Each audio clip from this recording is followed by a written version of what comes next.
Welcome to this evening. Welcome to Disco server at hFACTOR in Lagos Island, Nigeria. My name is Ilja. I'm an artist based in Stockholm, Sweden. I'm most grateful to be able to be here among you tonight to discuss a few interesting topics.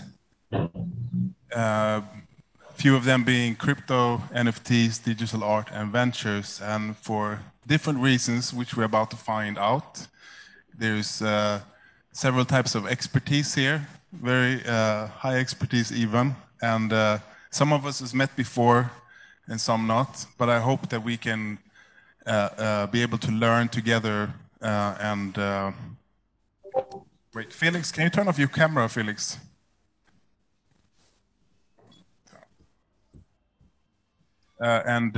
Explore and learn more. And by the end of the evening, it's basically about sharing resources together, right? So I want to introduce the speakers of the first hour's panel shortly as well.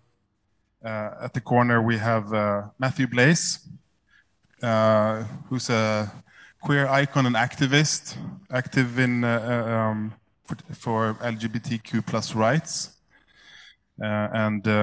He also co-founder of Oasis Project, which aims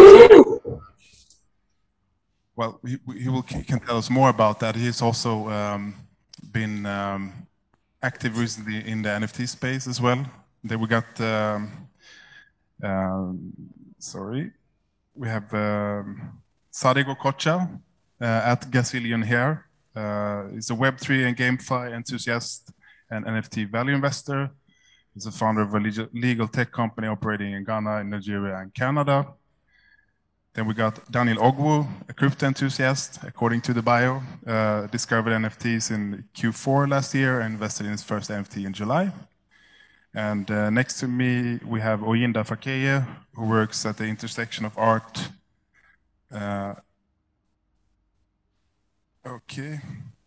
Intersection of art, health, technology, and she's director of Center of Contemporary Art in Lagos. We have with us from Sweden, Mikael and Maharia Afrouz, the founders of Roya Edition, the first Swedish NFT marketplace, which is about to launch on Web3 soon. And last but not least, Fran from Superfluid, Franseco Renzi is a co-founder CEO of Superfluid. It's a decentralized finance protocol that is rebuilding money from the ground up. We will hear more about that later. And sorry, I want to start throwing this log of fire over to you, Matthew. Perhaps you could brief us of your first encounters with this new medium and dimension, and what your initial thoughts were as you as a creator could contribute. Thank you so much, Ilja. And good evening, everyone. My name is Matthew Blaise, and I am a non-binary LGBTQ. I live in Lagos, Nigeria. Oh, live in Lagos. So my work basically is just about how we can utilize the crypto space, the NFT space, and use it to make something bigger, especially when it comes to social justice. I'm interested in how crypto can be used to fund movement and also push movement in decentralized way. So I got interested in crypto last year during the NSAS movement, when the government came for the people and shut down their bank accounts, and then people were looking for alternative ways to raise funds, and then boom, it was crypto. And the government had no power over it because they did not create it. We still do not know who created these things. It can't be narrowed to one person, so it's decentralized. That caught my fancy, and since then, I've been working towards how this market, how this space can be used to fund our movement how we can do things in a very unique way without the government, without anybody trying to shut down this medium thing which we get support. So basically, that's just it for me. And yes. Okay, thank you. I want to continue with the Persian Swedish brothers in Stockholm right now from Roya Edition. Maybe you guys could tell us a bit about the platform that you are building, Roya Edition, and your path into this dimension, please. Yes, hi guys. Nice to meet you all. We are two brothers based out of Stockholm. We've been working on our own platform for almost 20 months now. We're ready to launch. We're building community as now before we do the launch. We are an NFT platform based on multi-chain. Right now we are built on Ethereum and Binance Smart Chain. And we're going to add other chains as we see how the chains progress, because a lot of them are good in the beginning and then they have a lot of congestion. So we're just looking at other chains and other possibilities to add. We also have lazy minting in there, and we have big upload file. Right now, 60 megabytes. We're gonna increase it to 70. We are not a broad NFT platform. We will not put in everything. We have 3 curators that will curate the artwork that comes in. We already started to build an algorithm that will balance the culture value with the value that people are buying and selling, and trying to build a scale that will take from the one up that sells for the most and the one that basically is selling for almost nothing. So we're trying to create an algorithm that will balance the scale of what being sold and what being bought. What else, Mikey? It's as the Swedish companies do and have done. It's the Swedish core values we run this company from. So it's blue versus red, matching together, going in together.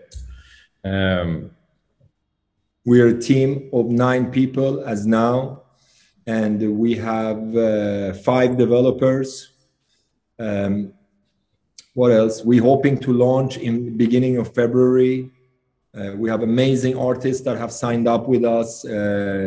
Around 70% of the artists have never done an NFT before, so you can't find them on any other platform. We basically helping them through the process of minting and trying to get more artists and more awareness out there to be able to bring in more artists into the community of NFT. We also going to launch next year. We're not going to launch, actually. We already have started with the metaverse on the platform, but we probably will launch somewhere between 22 to 23. That's basically it, right? Yeah. It's nothing more complex than that. Follow us on Instagram, Roya Edition, #. Yeah. No, I'm thinking the platforms that you use, and collect and whatnot. And what do you think about the future? Like, what functions would you want to see, or what new features would you want to take part of in relation to? It's a good question. So I would say definitely some analytics and some tools. Some tools, so you can track, what is the history of this particular NFT or this particular project. How has the price been fluctuating? And all these tools would allow you to make an informed decision. When is the best time to buy? No one wants to buy the top of something, right? A lot of times in some collections that I invest in, you'll see the marketing would sort of be really hot in the beginning and everyone is excited about it. But perhaps they can't sustain it long term. So what you tend to see is that the price will pump really, really high, and then it would come down. And then eventually, you know, if the project has the fundamentals, eventually you would see the price start to climb a little bit, but over a longer period of time, sort of like a slow, gradual rise. So I think, yes, there's definitely a huge place for, you know, having these analytics and having these tools to help, you know, both the new investor and the experienced investor. Thank you. Oyinda, maybe you want to bring in a bit of institutional perspective on these topics as well. Okay. Yeah, I mean, for me,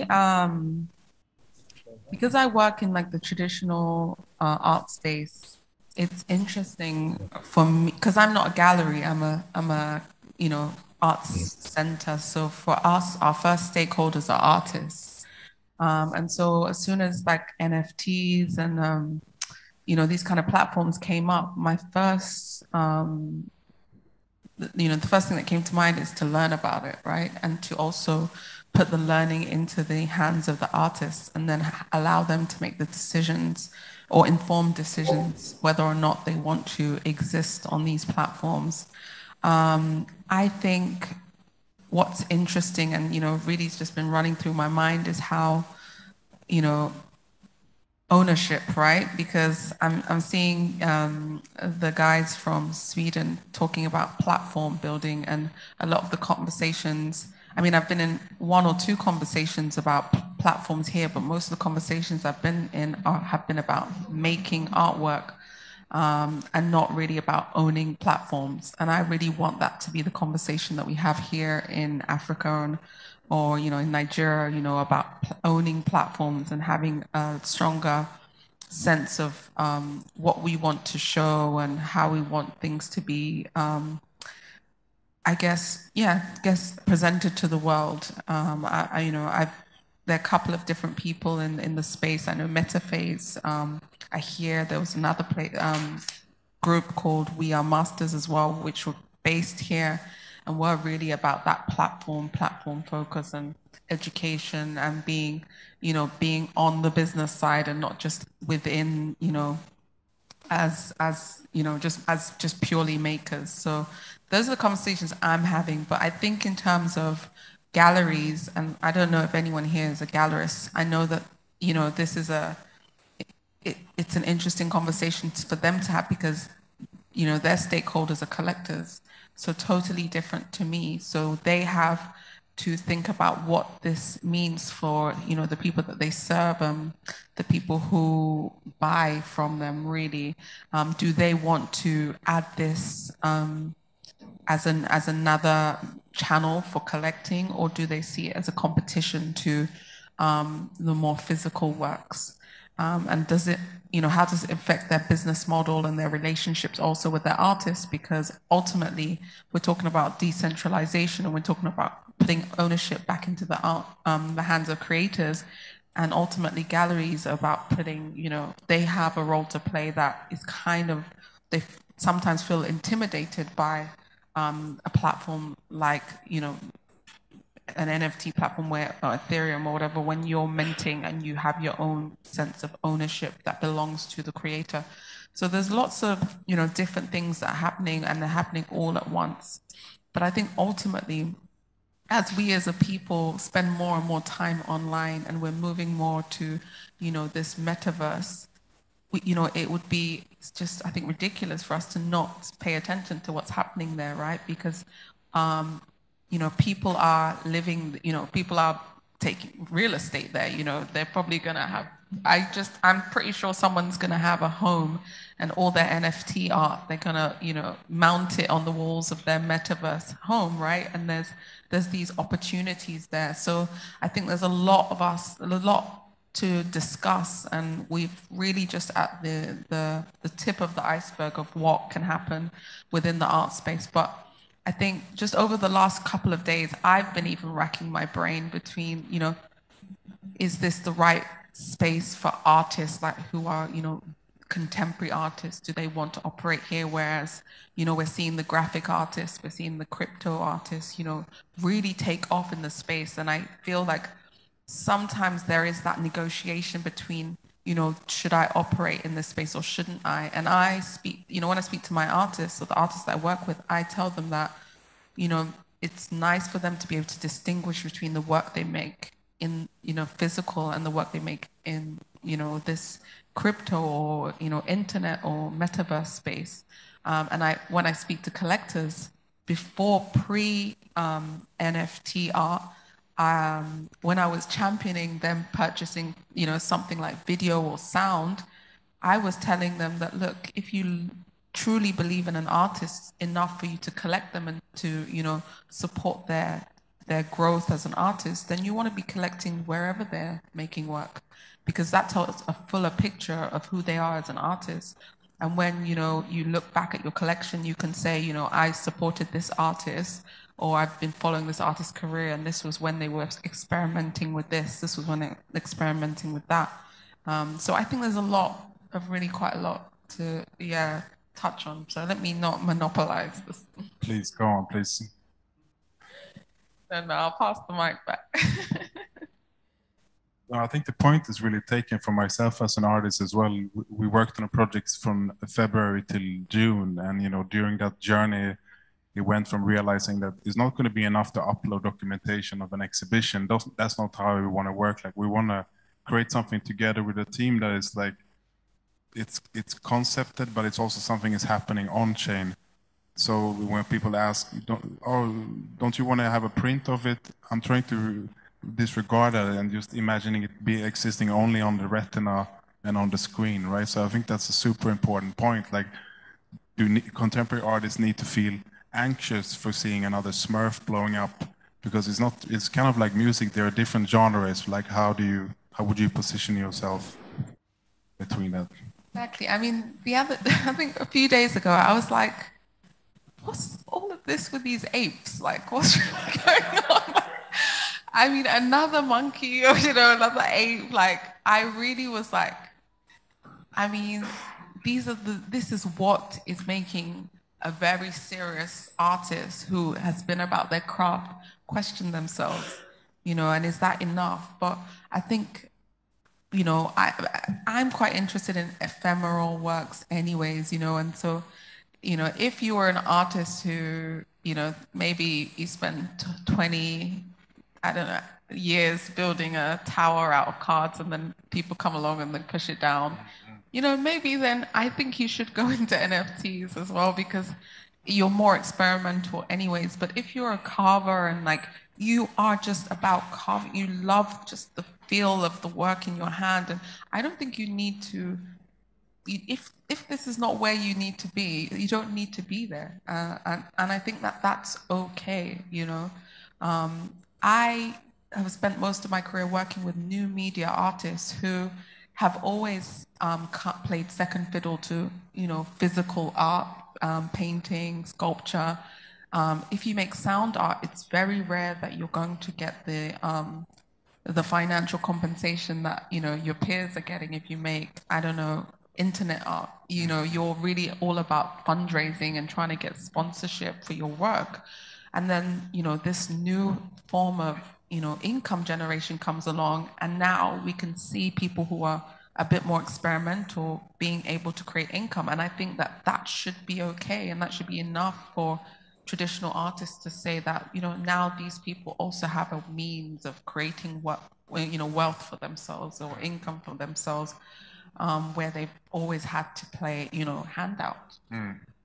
Coming to think of that, I think one point is interesting where like tech and art and economy would meet. We'd have new expressions. I wanted to ask Franseco in Tallinn whether he could maybe tell us a bit about his work with the ideas of money and assets and currency and so on, and the company he's working for. Franseco, would you? Yeah. Can you hear me? Yes. Yeah. Okay. Hey guys, Franseco. I'm here in Tallinn, joining you from quite far. I'm sorry I couldn't be there with you guys. So what we do at Superfluid, like Ilja said, is a bit kind of radically changing money. We basically are recreating tokens on Ethereum and other Ethereum-based blockchains so that you can transfer them in streams. So we've always used money in this way where we transfer lump sums, right? So like I give Ilja $10, right? And that's it. By using Superfluid, the protocol that my company is building, you can basically do something which is very different. You can say, I want to send from now on $1 per second to Ilja. And then after that, money just kind of flows from your account and slowly to the counterparty's account. And this is already live, and there's a number of people and companies that are using this to pay for salaries. So you see people that instead of waiting a full month to get paid are literally paid for every second that they work. So that's what we're doing. There's a lot of opportunities to build programmability. So using programmability to build other things. So there's people that are actually building some NFT projects, which I think could be quite interesting. So by owning the NFT, you can get a stream of money or a stream of a specific token that is somehow related to the artist, right? So there's a lot of crossovers there that we've seen that I think are pretty interesting because they gamify the art itself, right? Like NFTs for me are always a bit of a mystery. Like I don't get why people buy them, but then as soon as you see that by buying it, you become part of a community, or by buying it, you start having a relationship with the artist, or by buying it, you start, getting access to other opportunities, right? Then I really start getting excited about NFTs because it's not just the JPEG, it's about the whole experience, right? And I think that's where NFTs actually are like 100 times more interesting than physical art, right? Because if you go and buy a print of a photograph, generally like that's it, right? Now you can hang it at home, that's it. You don't get contact, you don't get in contact with the artist, you don't get anything extra, right? It doesn't add more to your life. But what we're seeing in the kind of more creative projects around NFTs is really the creation of new communities and new experiences. And that's very exciting. We're also, as I said, helping people to get paid, right? So we're helping people to get their salary every second. So this kind of new way of receiving payments. And it's kind of exciting for us because so far, most of crypto has been about speculation, right? So it's all about, buy the dog coin, sell the dog coin, buy the cat coin, right? And that's not really who we are. We are more kind of oriented to help people do real things. And that's why building a project that actually helps people get paid is extremely exciting for us. And I think there's a lot of parallels there as well with the NFT universe, right? Because with NFTs, you see artists coming in and making a living, right? And artists are generally the people that have the hardest time making a living. And, I think these two parallel tracks, so what we're building in terms of helping people getting recurring income and what NFTs are doing in terms of getting artists to have income are two of the most powerful forces that, in my opinion, will take the crypto space forward.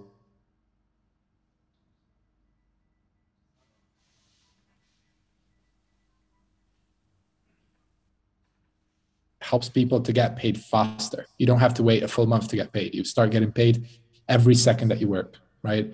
So I think these are things that actually bring value to people, and you don't have to be an investor or a speculator to benefit from them. So I think in general, these are kind of the things I'm more excited about. Bull markets tend to attract speculators, but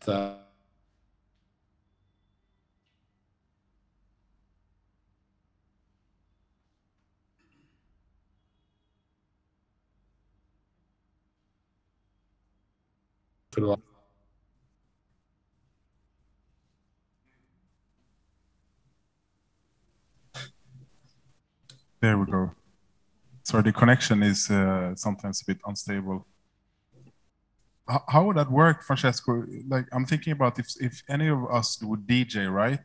If I'm DJing 4 hours at a club, which has happened, I don't get paid in food or dollars when I'm done. Like, here you go, wow, great set. I'm gonna have to send an invoice 30 days later, maybe even 40 days. I'm gonna receive the money. There's no connection whatsoever between the service performed, the fun night and the money. By then, it's just gonna be some cash I'm transferring directly to the rent. So like, how would it work? Like there's so many systems that we just stick with you know, everything from interest to whatnot. This what kind of blew my mind with what we talked about, that like, you know, and I'm still trying to learn. It's like training a new muscle. Like, how can I reconfigure myself a bit and be open to this type of structures, you know, and like, sure, it's a protocol and everything, but how does it, like, in what scenario? I think there's a lot of different things you can use it for, right? Basically, money streams are simply a different way of transferring funds over time. At the moment, like, you know, we're used to monthly payments or delayed payments, right? So when you do some work or when you provide a service, you're always either going to get paid at the end or you're going to get paid at the beginning. There's just no way to do anything different because we are used to lump sums of money, right? So they have to give that lump sum either before or after. And if you're getting paid at the end of the month, that basically means you have to live on your savings for a full month, right? You're literally giving credit to your employer. At the same time, if your employer pays you at the beginning of the month, then they are, you know, trusting that you will work after they pay you, right? And because of this impossibility of meeting in the middle, there's never been a fair way to pay for services. By streaming things every second, you literally meet in the middle, you get paid for every second you work. And by doing this, it's a lot healthier relationship between payer and payee. And we think ultimately it will be applied to a lot of different things. At the moment, salaries are kind of the biggest thing. But when things start getting very interesting is when you start receiving that salary every second and you can start investing that money every second. You can start paying your rent every second. And then your whole financial life becomes extremely streamlined because all the money is flowing in and flowing out. And you know at every point how much money you're receiving, right? If you think of your current life, you think you'll get paid at the end of the month, right? But maybe you don't trust your employer, maybe he doesn't pay you, right? You don't have any certainty about that. If your money were coming every second, you could simply open your phone and check, right? It becomes that simple. And I think, you know, providing people with that immediate kind of certainty of payment is something that, you know, could really change the dynamics of how we relate with money and payments. Thank you. Sadiq, please. Hi, I just have a quick question and wondering if you could, so I'm particularly interested in Superfluid as it relates to investing. And obviously with investing, you don't want to put all your money into something at once. You want to dollar cost average into it so that you don't, you know, essentially buy the top. So I wonder if there's some sort of configuration using Superfluid to, you know, buy, let's say I want to buy $500 worth of Bitcoin every month. If I could do it as a stream, is that currently allowed? Yes. So Superfluid is a protocol. So it's built kind of low level, right? So we just kind of build the features for others to use. And someone in our community created a dollar cost averaging application. So you can go there, basically open a stream of USDC or DAI, for example, and basically every 20 minutes, they will buy the asset for you and send it back to your account. So again, if you're receiving your salary, you can direct part of your salary to invest for you in real time, right? And that's where you start really, you know, blowing your mind with what this means, because at the moment, you have to wait a full month to get paid and then you invest, right? And what this means is if you got paid at the beginning of December and you invested at the end of December, you're gonna, you know, miss all the good opportunities to invest, for example, and will have to take the price at the end, right? So dollar cost averaging works much better the more frequently your payments are. And doing it in a stream using this application I was mentioning also means it's completely hands-off. You basically do one transaction on chain where you open a stream of funds to the application, and then you just sit back and receive your funds every 20 minutes. So it's a pretty cool user experience, and you get to catch all the lows. You also catch all the tops, but you know it evens out. So for dollar cost averaging, it's I think it's as good as it gets. Daniel, please. Okay. With regards to your dollar cost averaging, yeah, you talked about 20 minutes. Can the user try to do what they like? Like, okay, I want to dollar cost on the 12th of every month or every week, Sunday every week. Okay, buy this for me. Is that? It could be possible in the sense that they could have a specific pool that allows that. At the moment, they're doing it every 20 minutes because it seems like a better idea, but it's all configurable. So that could definitely be an option. I'm thinking about terms of, I never thought I would say this, but if we talk about investing, right? There's investing time and, there's investing savings. And the point of view where I come from is let's try to create artistic value and make artwork. And whoever knows what happens to it later, it can turn into Ethereum, or to turn into ETH or whatever. But the time you spend, in comparison to let me take all my savings and try to put it somewhere. So I want to check in with Matthew as well in your artistic work, as a contributor, because I guess the more you learn, the longer you're in the space, the more you will find out as well. And it's just a comment more than a question, but if you see what I'm getting, Oyinda, please also, if you have any thoughts on it. I think it's just important to not. I think just for me, it was important during this journey that we worked on Mutagen and we spent so much time. We're adding something to the system, right? So we're engaged. I'm trying to not to be a spectator solely, but try to be engaged in it and do different collaborations. Some will be fun, some will be less fun and whatnot, because I think that's part of the journey. If not, maybe Roya, the Swedish NFT people maybe would contribute, because you guys are gonna end up being, on running a platform, right? Even though it's decentralized, you will be like the curators or the gatekeepers in some way, and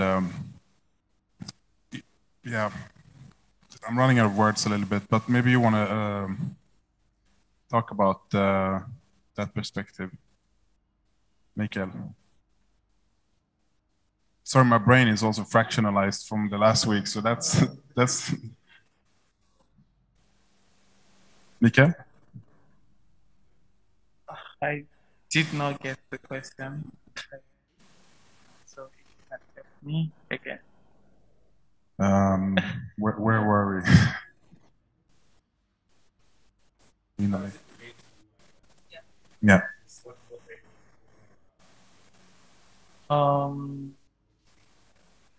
So how it relates to me, I've been getting different, diverse thoughts about this, and I would say it's so powerful that we are coming from these perspectives and places I never even thought of, especially from your own perspective, because I am so interested in how I can use this market, not necessarily as a creator, but somebody who is adding value some way to the society. How can I use it for my own movement? How can I use it to make life better for everybody? How can this decentralization benefit us? So, but then it comes with the realization sometimes that this whole process of doing this thing could also be a form of art. And your body could also be a form of art. Protest could also be a form of art. So that's one thing I realized along the line for me. And recently, I've been using my form of activism as a form of art, to putting it out there for people to know that these things are happening, and for them to just basically fund movement. And currently, I'm working on a donation-based platform, a crypto donation-based platform for movement here in Africa. So if you want to donate to support causes, not just LGBTQ, right? Feminist causes and other activities. You can just donate the crypto you want to donate there, and then it's distributed to other people through this blockchain. And we know the government won't come for them because where will they start from? So it just reinforces the power of crypto. And the angle I'm coming from is just its benefits. What will it do for me? What will it do for what I am interested in? And just work with artists to actualize this. And I think you'd want to talk, like, I feel you have so much to talk. And my mind has just been running wild. I think there's something you guys have not really mentioned.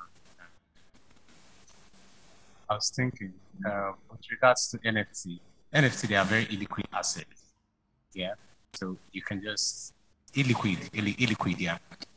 So you can just purchase them, and if you're a collector, you're okay collecting. You're okay just buying NFTs and the rest of that. But one thing I've noticed, people just want to collect, yeah, and when they collect, others want to flip. So, but nobody wants to just come and get your NFT or buy at the top. Yeah, for me, I'm already. This is my first NFT. This is one of my T-shirt. Yeah, this is my first NFT I minted. So I'm already emotionally attached to this. If there comes a case where I need cash or something, yeah, there's a platform, something like NFT5, that is NFT meets DeFi. Yeah, I can lend this out. Yeah, I can lend this out. Okay, I need so and so money. Perhaps I need 10,000 USD, 10,000 US dollars. Okay, I can just go to the platform and say, okay, right now this NFT, I don't need it. I want to loan it for a month or two. Okay, I'll place a bid. I need $10,000. People will come with their money, either in USDC, DAI, with APRs and the rest. Some can come with 10% APR. Depends on the lender. Yeah. So they come and they just give you you see a list of everybody, because it's peer-to-peer. It's a peer-to-peer thing. So you go there, instead of just holding your NFT and you need money, it does not have any use case for you. You go there and you deposit your NFT, you get your money. If you deposit that NFT, it goes into an escrow smart contract. You don't have access to it. The person giving you the money does not have access to it until the end of the period, the stipulated period you want to lend that NFT. So these are the use cases with NFTs, because a lot of people right now have a lot of NFTs that are almost going to zero. Yeah, like they're literally zero. I like collecting, I like minting. So yeah, so that's one case. Can I ask a question? Thank you. I want to ask you a question. Oh yes. Shit. Sorry. What's your name again? Okay. So Oyinda, you talked about how NFT could be a threat to traditional art styles. No, I said okay. that some people feel like it okay, is. Okay. So now I'm so interested. Like my life generally is interested in decentralization. What are we breaking down? I'm interested. Let's carry it and start breaking everything down. So I think there's a form of gatekeeping when it comes to traditional art style and gallery. You have to follow this particular process before getting your work out there. And sometimes if your style is not so desired, you are left to suffer no matter how long you've spent on that work. no matter how you've built your foundation, if your style is not desired, you're left to suffer. So NFT gives the opposite of that. I mean, you just start working today, and if you're popular enough, shout tag NFT, NFT, NFT on your hashtags, and so oh wow, nice, buy, and that is it. So I would like if you could say something on that. This gatekeeping in traditional art and gallery style, and how it's problematic, and NFT could be a solution to that. Okay, so I mean, I think a lot of technology has kind of disrupted traditional galleries anyways. Like a lot of people are using things like Instagram now as their gallery, as a means to sell work. So, I mean, I think NFTs are kind of the next level of that social selling, right? But ultimately, you know, the conversations I've been having, and just listening to you, is that the NFT market right now for artwork is, unless, I mean, now there's two things. Going into NFTs as in I'm making a work because I like the materiality of creating digital artwork versus I like the opportunity of creating income, right? And I think what people need to understand is just because the and I put quote unquote gatekeepers have gone, it doesn't mean that the operation has, you know, anything has changed. You still need to be a thinking artist. You need to still be building thought into the type of work that you're creating. And I think a lot of people are just think, okay, there's no, you know, the door's open, let me just run in and start putting, you know, minting all sorts of things that don't make sense and ultimately won't have a secondary market because no one's going to really want to buy it at the end of the day because they're going to figure it out that it's just you, I don't know, drawing. I wanted to say out, but I want to say, but you know, like just, you know, trying your luck. And I think that works for flipping, but the artworks that have stood the test of time, there's a lot of thought that has gone into it. You know, the artists have committed to who, you know, their process and the expertise they bring. And so I think, you know, that's why I'm on the line, I'm on the fence of both. I want to put the opportunity to use the medium in the hands of the artist and then let them make the decision or the choice.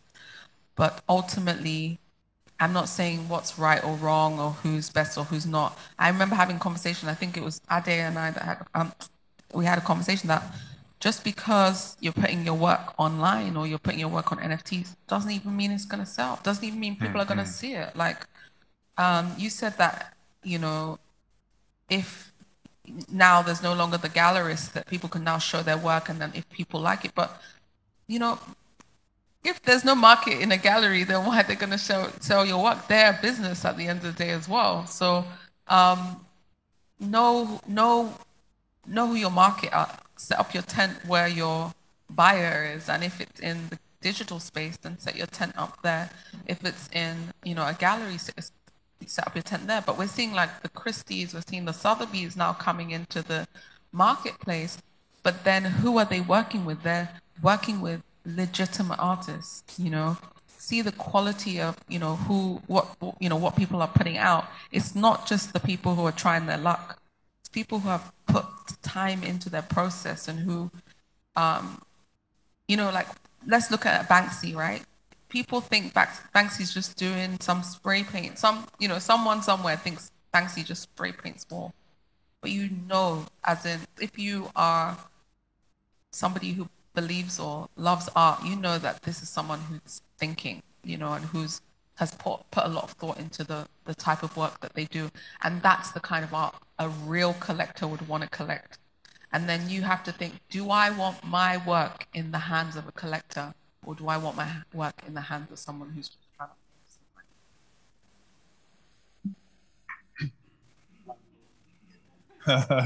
Everybody's. Yeah, I generally agree with a lot of what you said. Hello, can you hear me? Okay. I generally agree with that, but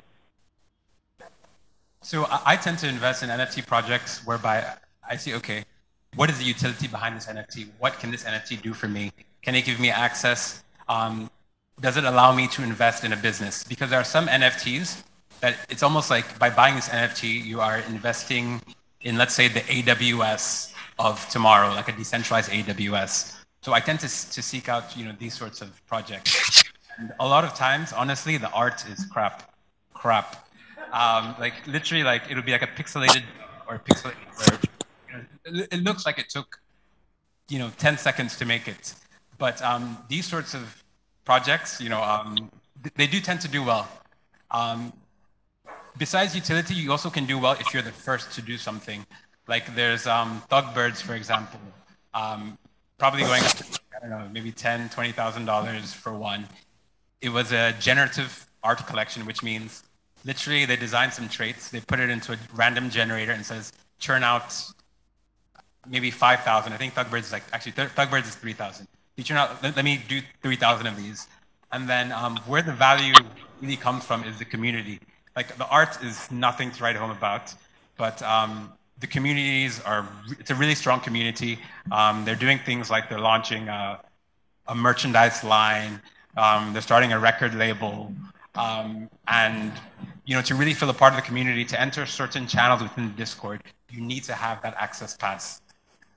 So yes, I think art is very important when it comes to, like the quality of the art is very important when it comes to the one-of-one collections.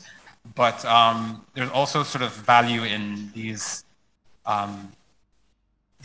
large collections, these large generative collections. Yeah. Can I add something as well to your comment, Oyinda? Yeah. I appreciate that you bring the question of authenticity. Like these are the two really interesting contrasts here, right? Like we have one that you really kind of want to the long-term work of an artist, right? That matters for us in the art world. At the same time, you have the spectrum where you would look at the utility. You might have people that are not looking at all. Aesthetics is just kind of a vehicle. And for me, something that's important, if I do a comparison, if my aunt is getting Instagram, right? She's getting an Instagram account and she's uploading one picture and then she's calling me like, where's all my likes? Where's all my followers? Now I uploaded my first picture. I have to explain to her, well, you got to follow your friends. They will follow you back. You will engage. Sorry. I think it's about how willing are you to engage and learn also, right? Like, if I want to build something, I have to base that on whatever my convictions are, be it business or art or whatnot. And sure, I can I can make an exhibition and play the role of the painter and put up paintings and red dots, but that doesn't necessarily guarantee that's going to be a success show. So I think for a lot of us artists who's been working for a decade or so now, or many of us in the audience have even longer time, for parts of us was like a piece of the puzzle. We've always been communicating with images and sending digital animations or whatnot and making part of a practice that you can have fun with the format. You can have fun with it, even if it's pixel ducks. You can find a way to be creative and find your own space. I think that's why a lot of us are still in it as well, because we see potential in these like gaps or in-betweens that are like neither or. There are some hybrid of it. Thank you. And then I wanted to also say that I know that this space is decentralized, but there are new gatekeepers that are rising. When you said, the one-on-one just like clicked to me that actually I was speaking to Austin Achi and he's telling me about platforms where one, you need to be invited, somebody has to invite you in. It's hard for you to get in onto this platform, on that platform. So ultimately when people are involved, there's going to end up, some sort of power struggle is going to arise at some point. So yeah. Do we want to see if anyone in the audience so far has some questions or feedback? Oh, and can I say one more thing? I agree with you in terms of sometimes NFTs actually get you access to other spaces. And so that's why it's a decision. Like, ultimately, this is the money, right? There's the money conversation and then there's the art conversation, and they just happen to be on top of each other because one is acting as the other, right? So yeah, it's a negotiation between that, because even me right now, I think I want to get something right now, right, in the metaverse, and I have to get an NFT to get access to it. And I'm like, I just know that it's going to be just exactly what you said. I just know it's going to be something rubbish. So to me, that's not my collection. You know, even if it will have to be in my collection, I'm thinking of it more of an access. I'm not thinking of it as part of my collection of artwork, which I have a collection of artwork that I love and I'm like obsessed with. And so, yeah. But you know, the thing about art is that, like, if you have some pixelated duck in your wallet and somehow it's worth $50,000, you're gonna start loving it. You're like, wow, that thing looks kind of nice.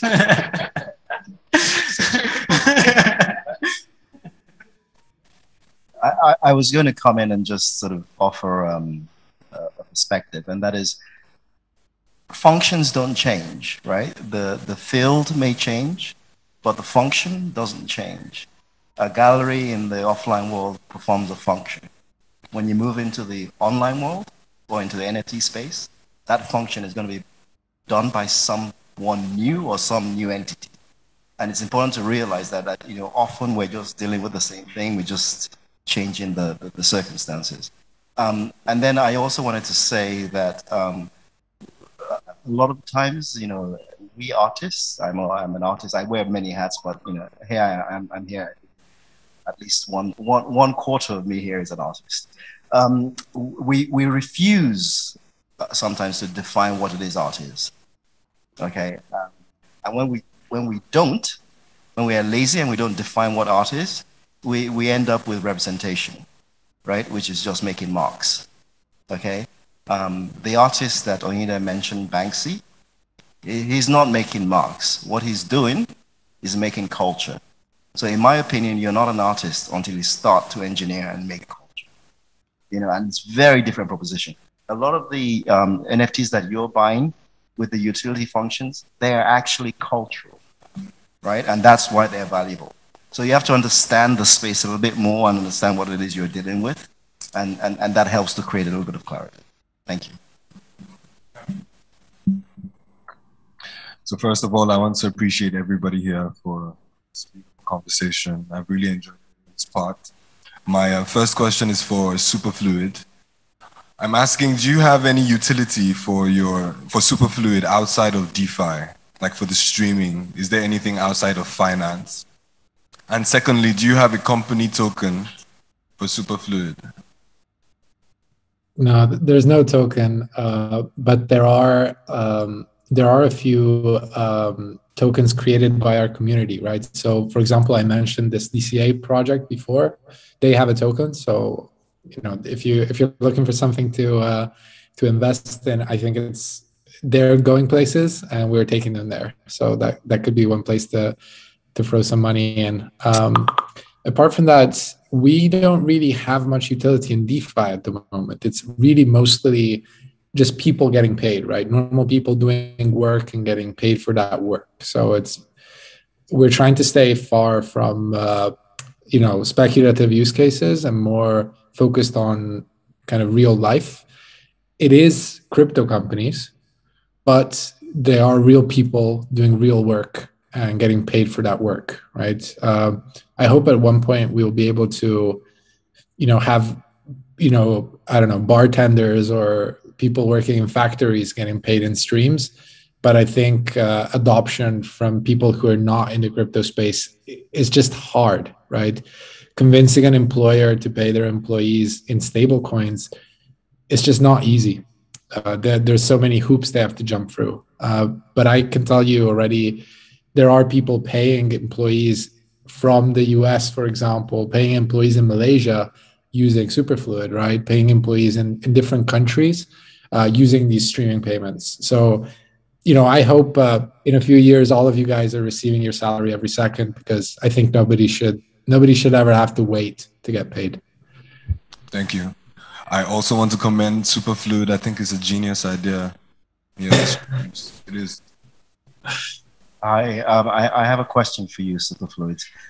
I think, what's your name? Francesco. Daniel, not you. Francesca, I got you. Daniel mentioned this in a different way, but I would like to invest in Superfluids, but I would like to invest in it per second. When are you going to do that API and that protocol? That will be possible one day, sir. Not today, you can't invest in Superfluid, but one day you will be able to do that. I'm looking forward to enabling that for you. My second question is for everybody here, anybody who can answer. But I like that we started speaking about NFTs in regards to utility, because if you remember the first NFTs that came out maybe 2 years ago, it was just JPEGs, like we've all said. But gradually it's moved to this space of you have to be offering something to the space, otherwise you're wasting money in an illiquid market. So do you have guides for anybody who is trying to release an NFT collection in you have a full set of steps involved? And do you necessarily have to have like a utility? That means you have to have your developers, you have to have back end. Is that something you have to have nowadays to sell an NFT collection or not? Okay. Coming out with an NFT, of course, you need a whole team, developers, community managers, the artists, social media, marketing, and all of that. It must. It must. If not, it's a field project. Yeah. To start with, every project, the backbone is the community. You have to build a solid community. It's not like traditional art. You have to build a solid community. Your community places value on your art piece. Yeah, irrespective is it pixelated, frog, whatever it is. We mint lines, we mint phrases. Yeah. Loot. Have you heard of Loot's project? Yeah, Loot was at the time Loot was going for 10 ETH. Yeah, at the time. So you have to build a solid community. That's the first thing, because the community will have to place value on your project. You just make the generative art and you place it out there for a particular mint price. Sometimes you do touch auction and the rest. Yeah. So your community has to be solid. You spend time on. Actually, they spend more time on community building than the art itself. Yeah. That's why most of the time they produce the arts, but they are building the community. Because without the community, that project won't stand the test of time. Yeah. So there's that part, and marketing, just a good roadmap. Also, projects are different. You can come up say, okay, this is a PFP. This is just for profile picture. There's no utility. If the art is nice, of course, I'll buy into it. Yeah, art is subjective. Yeah, So I assume you want to launch a project, and are you looking at it as a one of one or like a collection? A collection. Okay, so as an investor in like collections, there are a few things that I look out for. So maybe it can influence you and what you look for. So number one for me, utility. Number two, community. Three, as he said, it's subjective, but the quality of the art. Four, novelty. Is this the first time this is being done? Then roadmap. What are your plans? Is this something that's going to die out in 2 weeks, or are you going to keep building for the long term? Are you going to pocket that money and move on to the next venture, or are you going to say, I'm going to use these funds to sustain this project for a long time? Next is collection size. Of course, scarcity is generally better than non-scarcity. So like, but it's like a balancing act, right? You want to have enough of a collection for you to build a strong community around it. Obviously, if it's only a collection of 5, then the community is going to be really tiny and you're not going to be able to build that culture. But if it's 10,000, okay, great, you have the community, but now maybe it's not as scarce. So, you know, I personally tend to look for things in like the 5,000 to 3,000 range, maybe, for generative collections. And then I would say mint price. If it's too expensive, I'm not going to buy it at mint, because most times... What's too expensive for you? So it really changes, right? Like the first ever project I minted, scam, was this thing called Flippies, and it was 4 Solana, I think. Was that in ETH, please? Sorry? Was that in ETH? No, you think the conversion. So at the time, I think one Solana was like $80. So yeah. And it was my first experience. I was like, okay, and I bought like 3 of them. it was such a rookie mistake. So now, like when I look for a project, I want it to be usually less than 1 Solana. Like 0.8 is fine for me. I'm like, okay, I'll mint that. So price is important because you also don't want to feel like even though some projects where you're like, okay, I believe in it for the long term. I'm here for the long term. You still want to be like checking the price and be like, okay, it's still looking good, you know? So like I tend to invest a lot now in game NFTs. I think that the potential for that is enormous. I just want to throw something a little in games, just in case anyone here is a gamer or is interested in investing in that. So for example, like I came across a stat whereby, you know, the skins, game skins, it's like they say it's a $50 billion a year industry. Not the game, it's not gaming itself, but the skins. So the t-shirt that your character is wearing or whatever. And you know, traditionally when you buy a skin in a game, you know, you're more so renting it than owning it, right? You can't take that with you. If I conquer this level and I earn this rare sword, I can't do anything with that. It's just tied to my account. But you know, in the future, you can say, okay, let me take this rare sword that I won, and I can sell it to people, or I can say I can rent it to someone. Maybe someone needs that to beat a level. Like, yo, you know, rent it from me for $200 a month or whatever, and then you too can use it. And then of course you can say, you know, I want to list it on this marketplace or that marketplace, or you can say, I want to, you know, this rare sword that I have is worth $50,000. But like you said, maybe you're liquid at the time. You know, you can say, I want to pawn it off. Then when I'm ready to pay it off, I'll come collect my NFT back. So there's a product that I'm investing in that does that, and it's blown my mind. Of course, it's still very early, so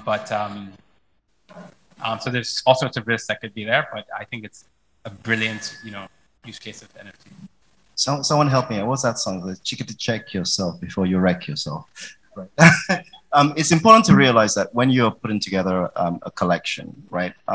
Most people will do, oh, I want to go a $10,000 piece collection, 10,000 piece collection, and you're probably going to offer it at around, you know, anywhere from 0.5 to 0.7 ETH or 0.8. You know, what you're talking about is a $2 million project. If what you deliver is shy of that, no one's going to touch it, right? So what you're asking people to do is to give you $2 million. And if you do a silly drawing nonsense, whatever it is, like I see all the time on, you know, you forget it. You know, it's for the newbies in the space. You're going nowhere. It is a dead project. So understand this, that if you're doing a collection and you are really serious about it, make sure that your collection is sleek. It has many of the things he said: utility, you know, representation in terms of the art. It has a roadmap. You know, what else did you mention? Novelty, you know, all those things. First in the space, you know, it's important, right? Because then you really have to think. You know, think of it as you're making a movie. It's not sitting down and saying, I'm an artist, you know, look. That's not what it is. That's not the game. Thank you very much. Like 16 minutes late right now.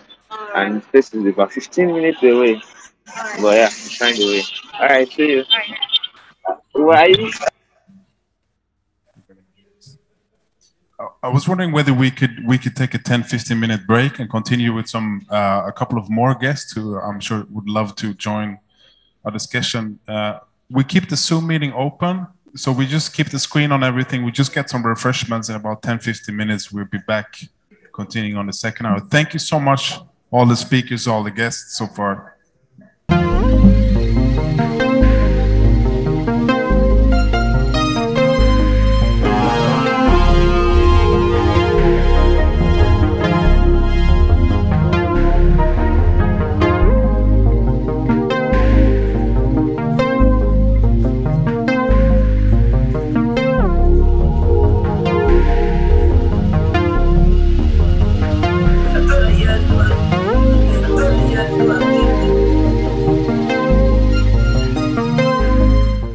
All right. Welcome everybody for the second hour. I'm gonna quickly introduce, or not too quickly, introduce the members of the second panel of speakers. You're very welcome. I'm going to start out in the corner with Ade Adekola. His biography is brief but concise. He's an OG digital creator and visionary strategist. Then we have Femi Johnson, who's an artist from Lagos, Nigeria, who in recent times has worked on creating awareness and advocating for blockchain adoption in West Africa. He's a tutor for Binance and an avid tech enthusiast. We have Titilola Fagbemi, who's a visual artist that recently ventured into NFTs and have some works currently listed on Foundation. We have with us from Tallinn, Estonia, edgar.eth, Tallinn-based NFT collector and crypto entrepreneur. Also kind of co-founder of Mutagen NFT that I've also been part of working with. And we have with us online as well as Jahzboi 1 million, who's a video creator, 21-year-old guy from Lagos, who unfortunately can only be with us via Zoom as well. And finally, Seetal Solanki from London, who's a translator of materials. She's the founder and director of Matter, a relational practice focused on building and bridging kinships between ourselves, material, immaterial, and virtual. And myself, Ilja Karilampi. Thank you. You want to try your mics? Get this one here. Starting off with the experience from last hour. First thing that comes to mind is music, right? I'm thinking of the time, you know, where we currently are right now, that Spotify has made us used to not paying the artists anything. I'm paying for a subscription service, so people be asking me about digital art, saying, but how can you own it if you don't have it at home? I don't have any VHS cassettes anymore. You know, I use Netflix or whatever. Spotify, these consumer services are, you know, taking the money to put it into subscription, right? And the moment that music can find its way as tokens, that you can actually buy a track or a limited edition of 1,000 tracks, I think that would be very, very powerful. But let's get back to that later. Femi, you maybe want to start out as a filmmaker, which is in some sense also quite ephemeral medium, that it might not be a physical product. How do you relate to this? I know you've been in this since 2017. But tell us a bit about your story. Yeah.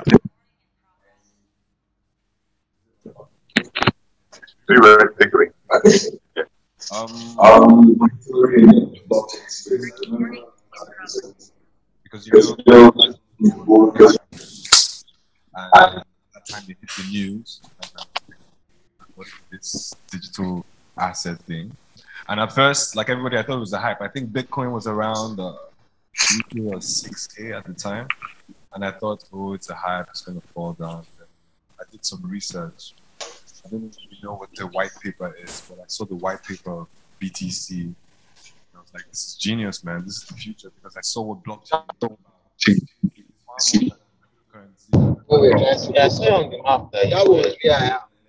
it's closer to the mic. It's far more than NFTs. It's an application that is going to change the world. And so that's how I began my journey from 2017, speculating, involving myself, and Thank you. Edgar, perhaps you would like to enlighten us shortly on you know, your recent activities. I know you're fairly active, and where has your time been spent the last, you know, quarter of a year or so on? Where can we begin? Yeah, so hi, I'm Edgar. But yes, I've been in the history as well. I've been in the crypto scene around like 2017, and like last year I was mostly focusing on DeFi stuff, so decentralized finance, because there was a lot of innovation that came out of that period. But now in the past 1 year or so, I'm mostly active in the NFT space, which is like like I see so much going on here. Like with the finance applications, it's still for still like a niche product. You don't have like so many people who care about like decentralized finance or who are impacted by it, at least right now. In the future, definitely more. But with NFTs, this was the first time where I saw that like a lot of people joining the space crypto who didn't care about Bitcoin, they didn't care about Ethereum. Like they came here to buy NFTs or to create art. And this has inspired me. One second. Yeah, it's 7 Plus. 1 second. It's iPhone 7 Plus, though. 128 gigs. There's some, okay, seems to be good now. So yeah, so like this inspired me to put in a lot of my time into NFTs because I can see this making a lot more impact right now. And like in general, having culture in crypto has like brought in like so much of diversity and new people that yeah, like I'm focusing right now, like 90% of my time goes to like NFTs in general, collecting NFTs mostly, and also like creating a little bit. Yeah. What would be your take on what Web3 means? I've been trying to explain to family members that the easiest way for me to look at it is a new dimension on top of the art world and on top of the internet as well. So there's new rules, there's new formats and whatnot. What's your take on that? Yeah, so there is a very good saying. I'm searching it out right now. Illustrated by tokens, 1 minute. But like a very, very cool example, which always does the trick, is that if you have a Twitter account, let's say that you have like, I don't know, 100,000 followers. This is an asset for you. Like you have 100,000 followers that you can interact with, but you're lending this from Twitter. Like they can shut you down, they can take away your account. There was recently a fun, like a sad, but also a bit like a funny story, was that there was an Instagram account. A girl had an Instagram account with a lot of followers, and the account name was Metaverse.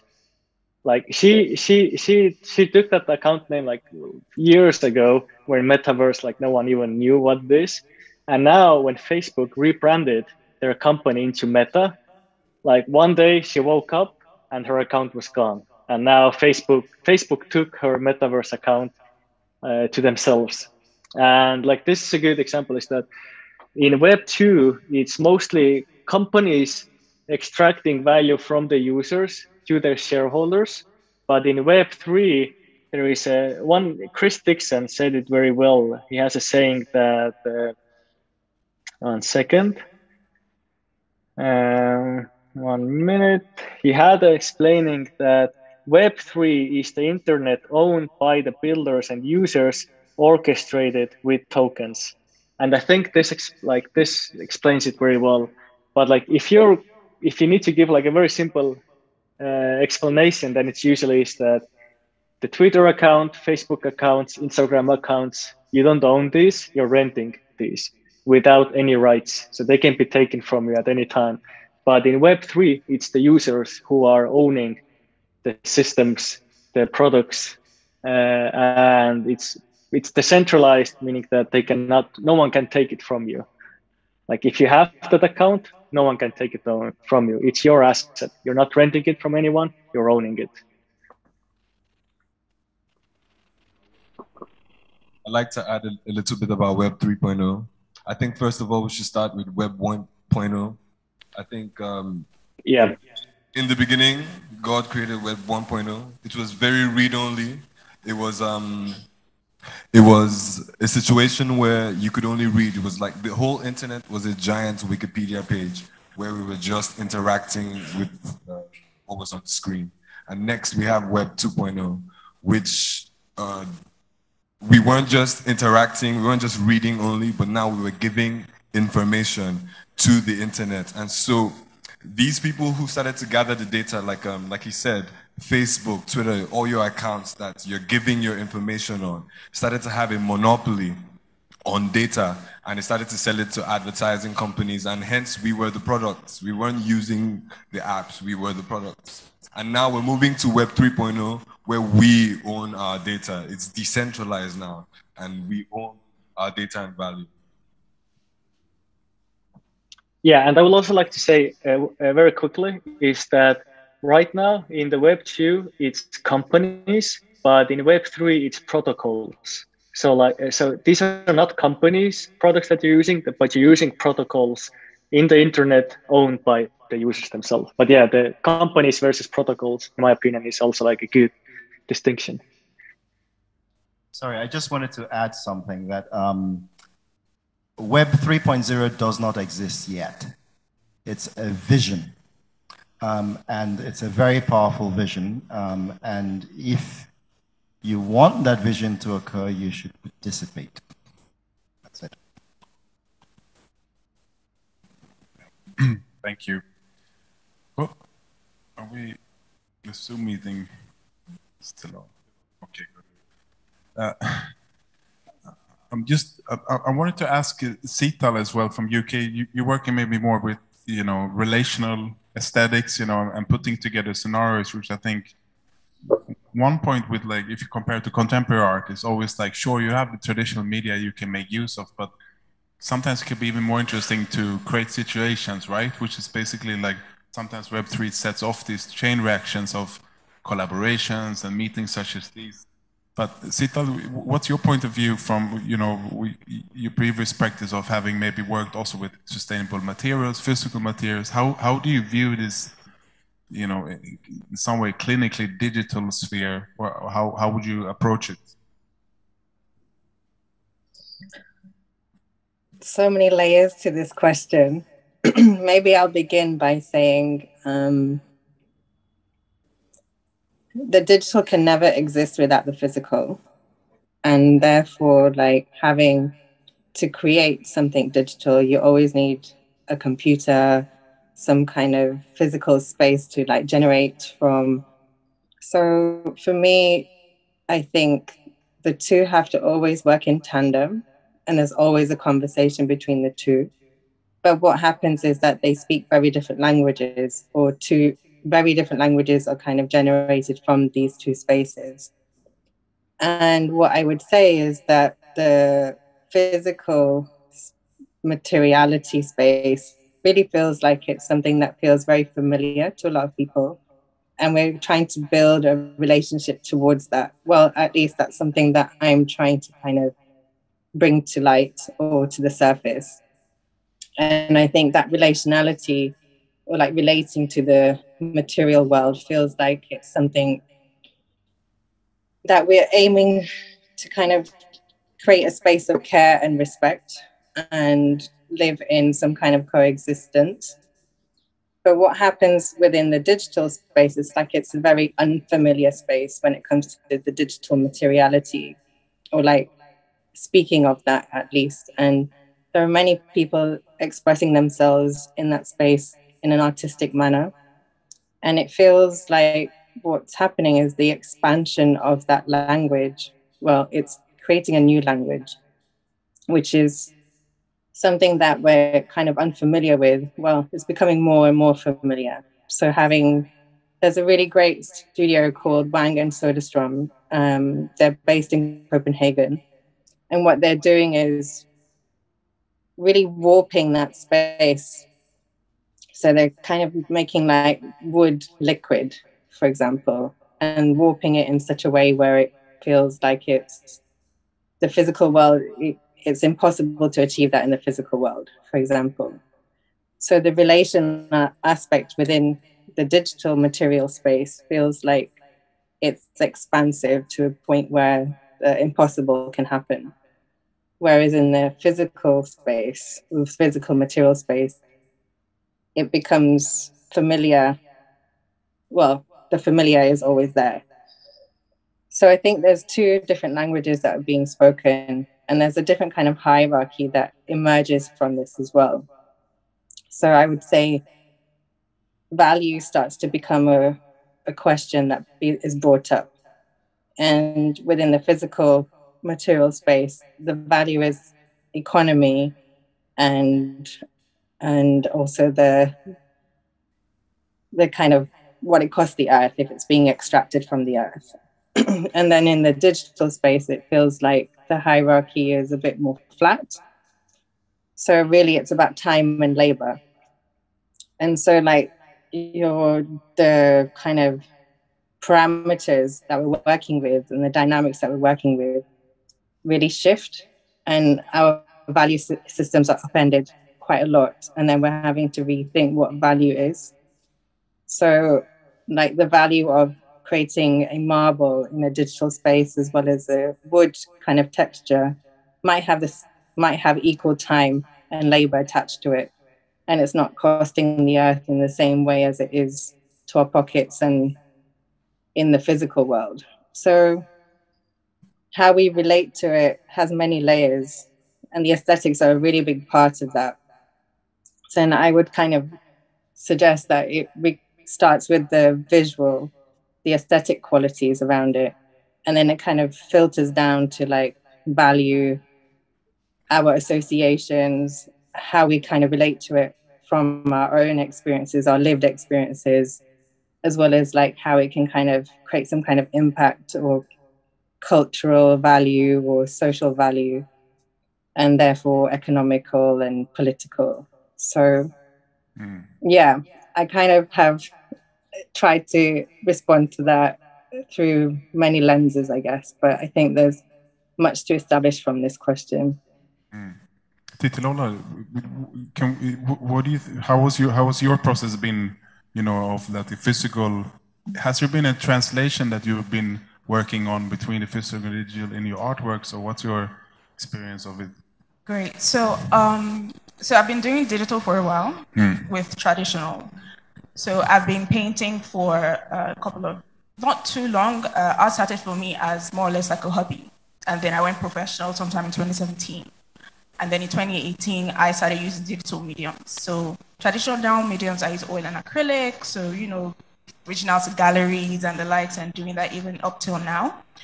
But transitioning into the NFT space just about 2 months ago, I first didn't understand what was going on. I asked a lot of questions. Even I met when I met Sadiq, I was asking him a whole lot of questions like, you know, what is this, right? I hadn't gotten into the space when I met him.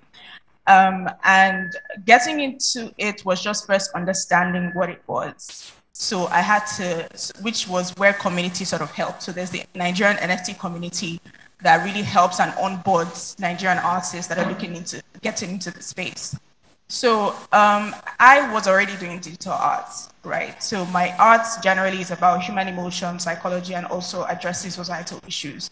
So that cuts across the traditional artworks I do and also the digital. So there's already a flow with it, right? So getting into the space was more or less, I have my digital works. Might as well see the NFT as a medium of sharing my work. So how I have my traditional works in galleries, why can't I have my works that I already create used on the NFT platform? So that's sort of what it was for me, having one-on-one limited editions, putting on the NFT platforms and having people sort of buy into it. So for me, NFT is more or less, it's the long game. So it's just how you build your name and your recognition within the traditional space.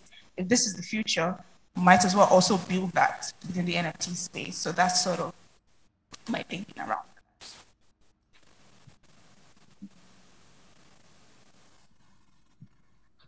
Same question. My reaction to the physical and the digital. So earlier I said that 1/4 of me was an artist, and I think, you know, the other quarter, one other quarter, or maybe it's a half, is actually more of a philosopher, and that is I approach this space to sort of understand what's going on, because this is just one point in time. We are actually on a continuum. There's a history of human activity that's come before, and there's a future, which is where we're sort of navigating towards.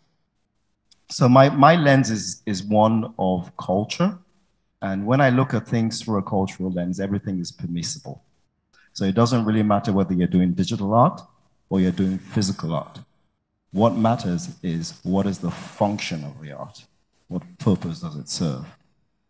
So in that realm, I can see the efficacy of NFTs as a channel and a route to actually disseminating the ideas, the cultural payload behind the art to new audiences, right? And for me, that gives it incredible validity, right? But when I look at a bigger picture as to what's going on, and I'm going to try and keep this short because it's a big one. I think that we're actually at a fundamental transition point in human history, right? We've seen it before, and the most notable, the transition to the information age happened too quickly, that we didn't notice it. We just became participants within it. But the more slower transition that we saw was the shift of human activity from the agrarian economy towards the industrial economy, right? And what happened there was it birthed and burst a series of creative effort. And the same thing is what's happening now. That this Web 3.0 initiative, what people make fun of when they say the metaverse, they don't understand what's going to happen, is a fundamental transition whereby a lot of what you do every day in your daily life are tasks that AIs are going to do. Okay, so you're going to have 80% of free activity in about 5 to 10 years' time. What are you going to do with it? My answer, or what I think is the right answer, is that human beings will retool, and will recreate. So we're actually heading to an era of hyper-creativity. And that hyper-creativity is more than just art, right? The blessing that we have as artists, or those of us who want to wear the artist hat, is that we're being offered the first chance to experiment with this new medium. And what we're trying to do is actually create new economic models, new ways of doing things. So that's when Superfluid, when Superfluid was talking earlier, I thought this is really interesting, right? Because it's streaming payments, which basically fundamentally changes economics and the way we do things. So I'm going to stop there, but I think that's where we are at. And it's important that we all realize this and find a way to participate. Creativity is not just in the hands of artists, nor is culture. Everyone is a part of it. Thank you. Thank you.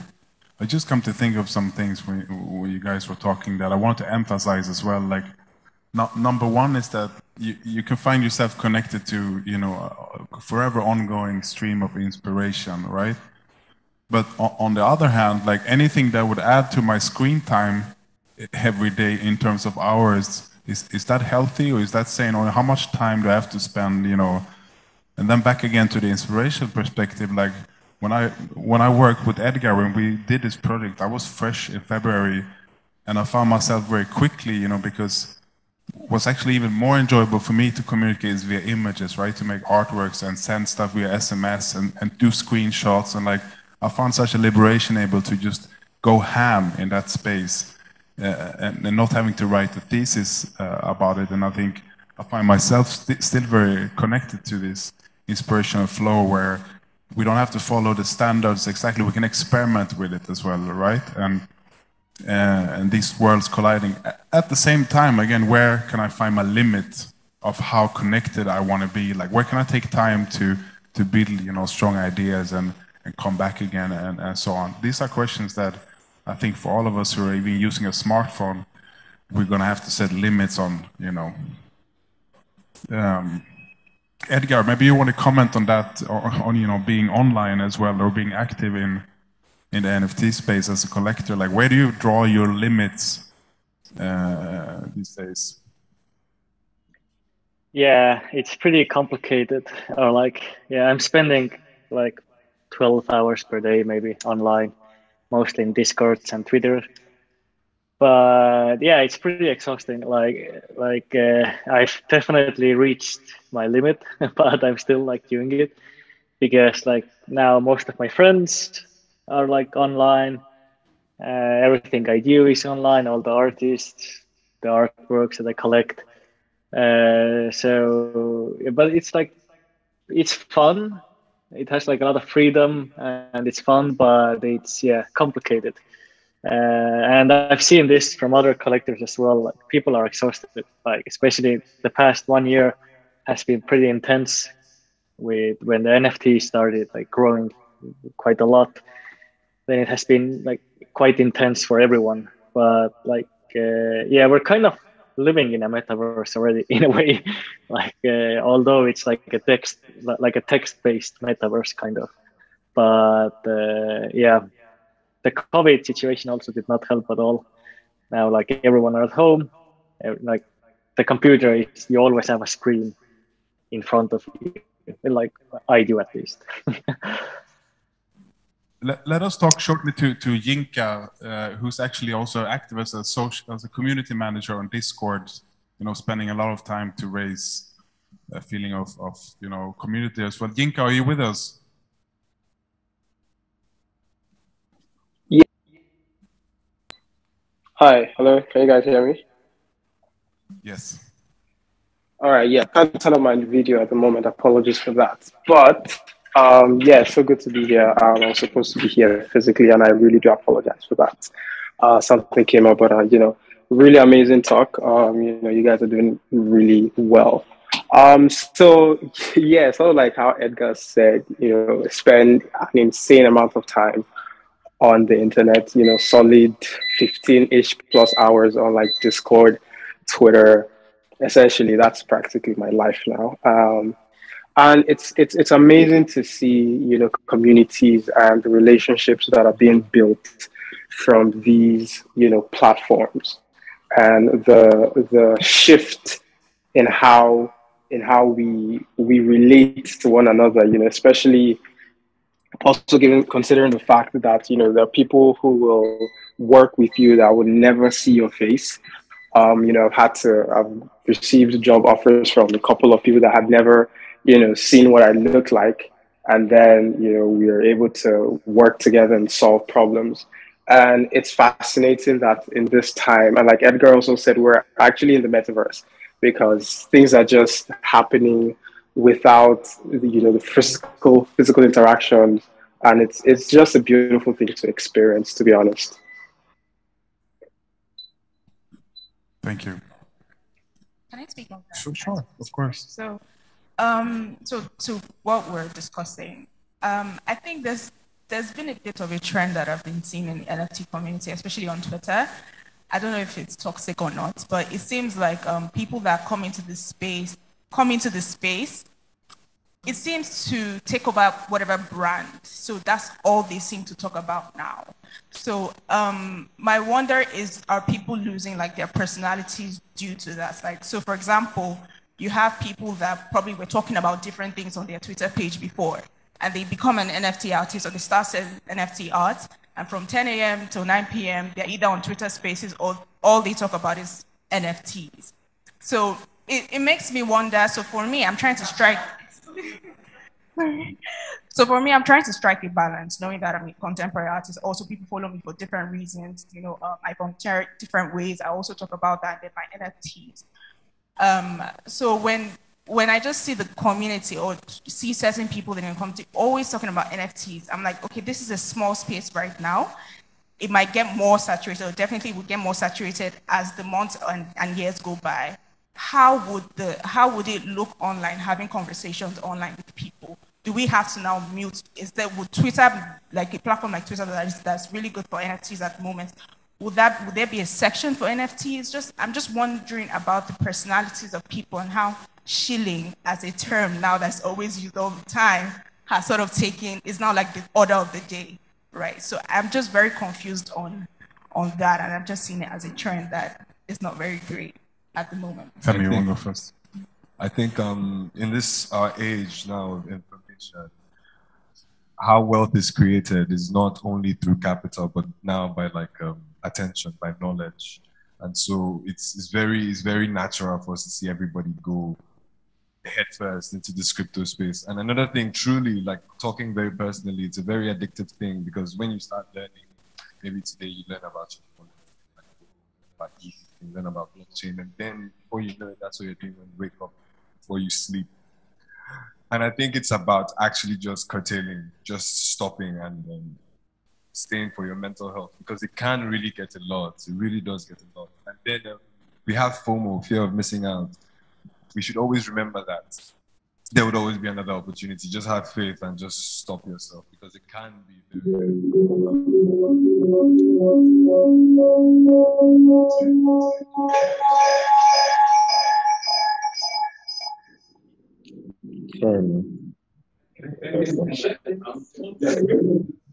Let's go. Right there.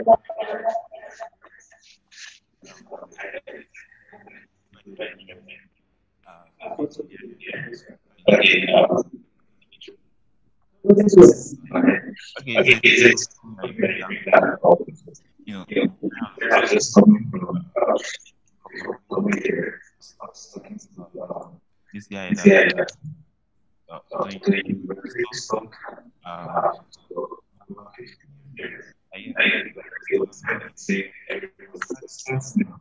like he has been doing this kind of knows how it's going to be method to get into this space, and then it's 24/7, and he says it's kind of trying to find a balance. So it's and it's a belief share, with him. You have to find a balance between physical world that you are in, and then you lost in mental balance. Yeah, it's it's a kind of level of subsidies for immersive environments. It's kind of a balance. You have your screens in front of you. I have like immersive environments there, but you are not lost in all of that with VR headsets and everything that takes your attention away from the physical world. You're still here. But there's kind of work that I think this should be like more widespread. You are not in the middle, so I don't lose a sense of self, and then you also get the benefits of being that functional environment. I spoke about the movie Avatar, but I was there, right? So that guy has no one to go back to his physical world. He has to stop right there one. So those kind of things we said show getting us totally in okay, very quickly, just to offer perspective, mental health as an issue, thankfully, is something that's been often discussed. Before it was actually the space, the NFT space is a space that actually promotes the competition of it. Now, let's not forget that most of us discovered NFTs in the pandemic. When we had 24 hours of screen time and nothing else. Okay, you can't, your activities in the pandemic and use it to really have something good. Something will stop that. Okay, so it's important to realize that. And I think, the other thing the other share would say is that everybody here, doesn't matter how you know or you think you know, you are a pioneer. Okay? This is really, really bleeding edge of change, So most of you, the activities you are doing, you are shaping it. There is no regulation. There is nobody you can go and report someone to. If someone comes and steals your money, you just go, shit. That's all you can do, right? So you have to you have to put your own self-discipline to maintain your and promote your mental health. Thank you. So I wanted to quickly address what Titi had said with regards to having, her Twitter be all about NFTs and whatnot, because that's how mine is right now. No. Yeah. I mean, that's how mine is right now, and I welcome it for now.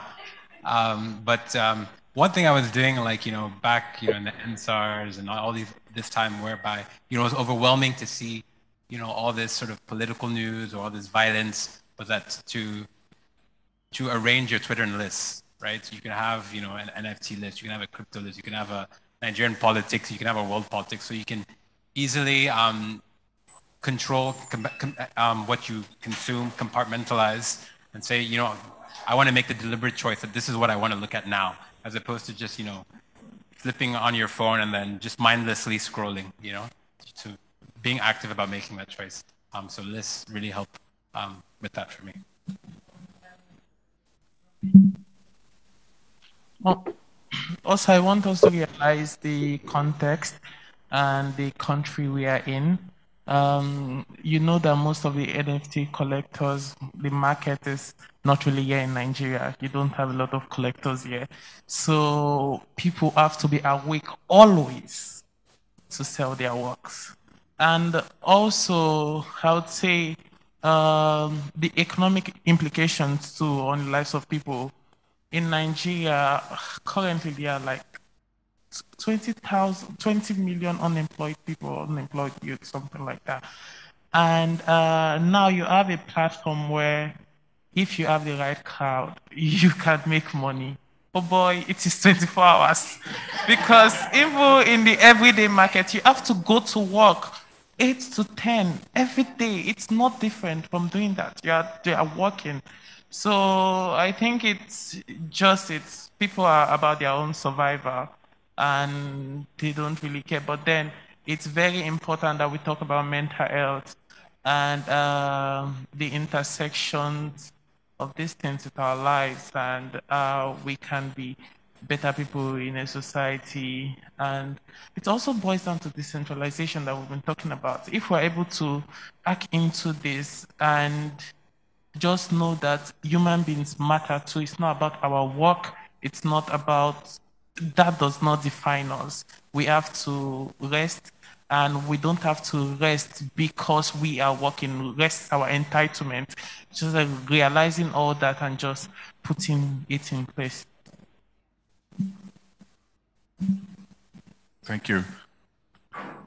I come to think of, like, you know, the big platforms we are on, Instagram, and especially Instagram has moved the focus for all of our creative people. And I'd easily spend 2 days making a video for my birthday on Instagram, right? Like some super sick loop, and I'll be sure I'm watching that shit 1,000 times, period, with the soundtrack and the effects. I'm like, wow, over and over again. And my friends be like, wow, that's really crazy, you know?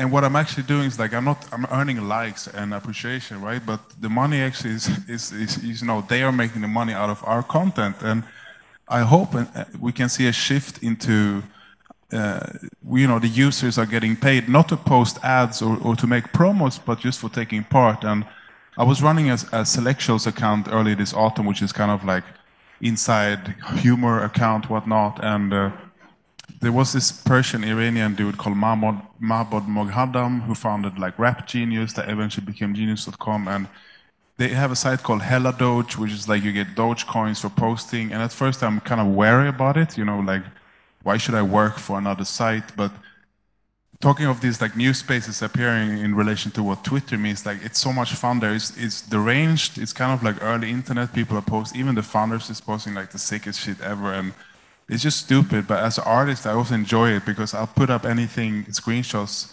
and have a ongoing inspiration, right? That maybe we'll find new spaces to hang out with that don't necessarily need to be the big established, like where there are media giants right now, right? Just an observation. That is quite interesting, actually, because my view of the blockchain, I think it's freedom for the youth, for everybody now. I think if we think about times, because wealth cycles exist, it happens in cycles. If we think about like my grandparents from my generation, all the people that made money, they made money from real estate. And in wealth cycles, I think now is the time for us to make money. I think the blockchain, it rewards its users through tokenization, like it incentivizes through tokenization too. I could just have my money somewhere on like a DeFi app like Celsius, and just for having money there and being paid, just for engaging with somebody and being paid. And that is what Web 3.0 is, the vision that we're talking about. I think that is the future now, to not just earn in likes, but to earn. Yeah, every like every like you get for a post, or every like that you post, you know, Facebook is making money, right? So you are the one that's being monetized in that model. And I think that there is, you know, the way I like to view these things is that the space is being created for someone to shape a new solution. Because the moment we can define the problem, it's half solved. So we know what we don't want. We have a better definition of the problem space. And now it's just a matter of the brilliant minds like all you guys, especially those of you that have youth on your side, to come and change the world. Thank you. So, so yeah, what we're talking about is something makes me happy about the rise of, decentralized autonomous organizations, right? Like I see them springing up. It's quite nice seeing even companies, like big companies with work, adapts to working in that method. Like, let's also think of this company that has been doing something like this for the longest time, Gumroad. I don't think Gumroad by Sahil, like they've been running like this. I wanted to work at Gumroad for the longest time. So they have, you have tasks to do, right? You have a board where you have your workers. There are no prolonged things and stands. It's not come here, okay. You want to work. You go there, you pick work to do, and then communicate effectively. I mean, that's kind of how I think effective work should be done.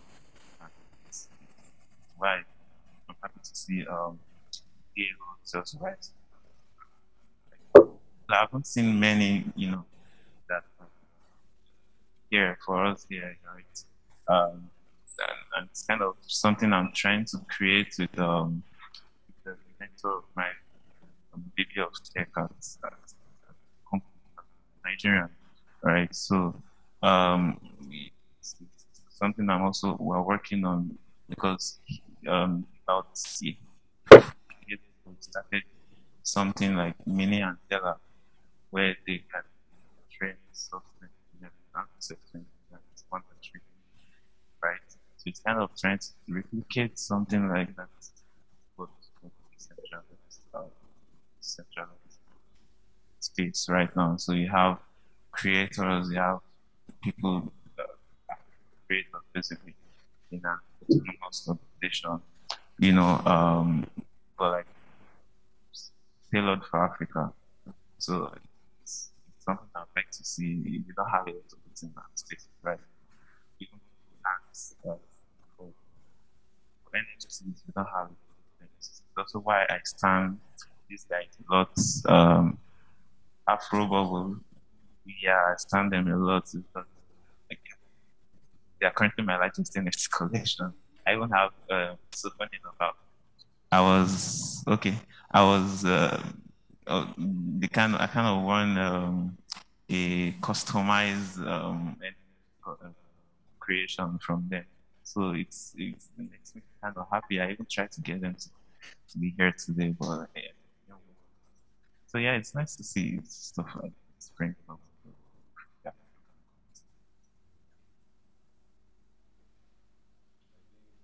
The idea of DAOs, decentralized autonomous organizations, it's really revolutionary in terms of blockchain. I think, first of all, because we're all familiar with NFTs, to really think about DAOs, when we have like a super high priced NFT, say like a CryptoPunk, for example, not everybody can buy. And then they fractionalize, i.e. plenty of people own a part of it. And now, since plenty of people own a part of it, they form a DAO.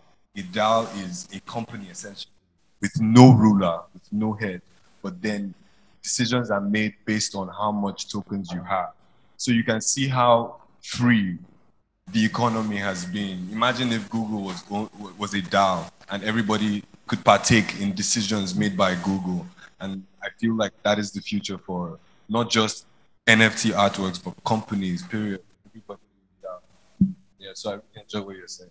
Sorry, I don't mean to throw a wet blanket on these things, and I'm not saying that a DAO is not a good structure, but at the end of the day, those with capital will have more shares than those without, so you're going to end up recreating the same thing, so just probe these things, carefully.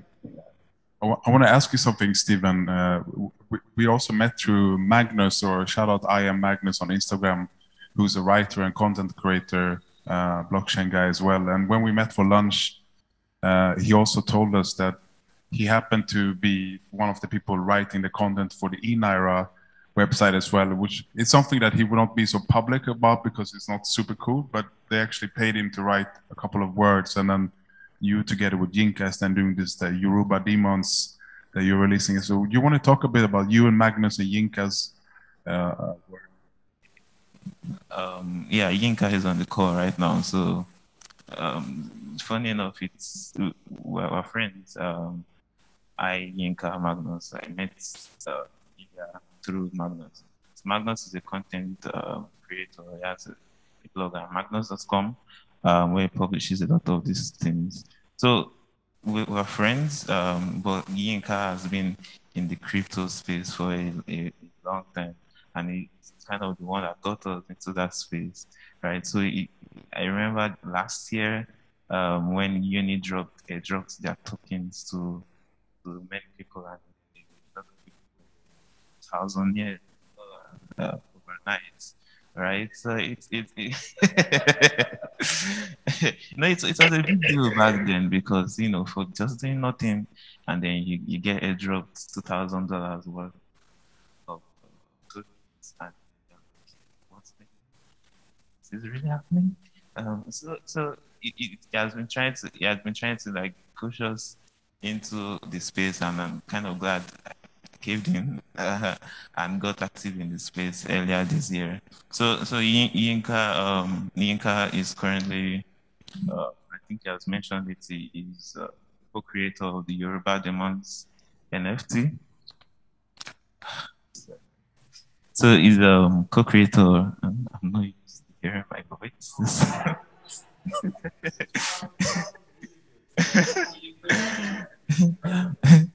Okay, so yeah, he's co-creator of the Yoruba Demons NFT, and Magnus writes content. He has a lot of useful content, around NFTs, blockchains, decentralized tech, and even other parts of tech, basically. So I think, Magnus would have been here today, but he had to travel this morning. So, but you guys can check out the blog, magnus.com. He writes about tech and a lot of other useful topics. I myself am a software engineer, mostly Web2, but getting into the Web3 space now. Started learning Solana development some weeks ago. So I kind of have junior Solana developer on my CV, but between us here, I'm just learning.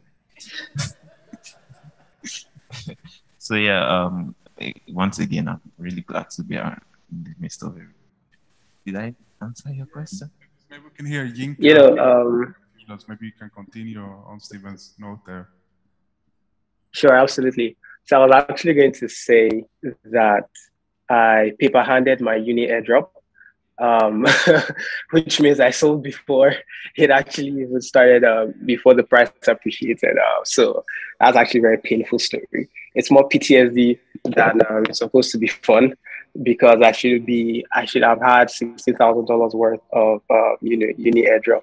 But yeah, I paper-handed it at about $2,000-ish. Anyway, yeah. So Yinka, currently deep into the Web3 space as a community manager, say Discord community manager. So primarily building Discord servers and working with different NFT projects and scaling them up, managing the community, moderating the community, and developing the server as well. So it's been really, really fun. I remember sharing my experiences with Ilja when we met. Myself, Ilja, and Steven, when we met on that fateful Sunday, and I was just talking about how it's been an interesting journey. I think someone, amongst the speakers said something about how if you lose money, there's really no one you can call. You just have to say, oh shit, okay, and then you move on to the next one. And that's been most of my story for the early days getting into crypto. It was from aping into one shitcoin to another, to losing a lot of ETH, to making them, and the circle just kind of continued. And, I just kept telling my friends, about getting in on the crypto space. Like, you guys need to just come in here and have fun. And here we are today. So it's been a delightful experience. And it's been really, really cool to see all of this come to life. And I also love actually the point, someone again in the speaker made about how DAOs, how you need to be relatively careful with DAOs concerning, the person with the most capital is going to be the one to have the most votes.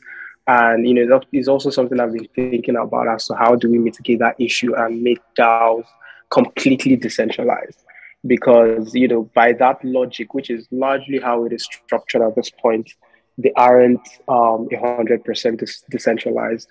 And, it's just something that we should think about as we proceed in this space, and as we keep building and as we keep doing really cool stuff. So yeah, that's just it for me.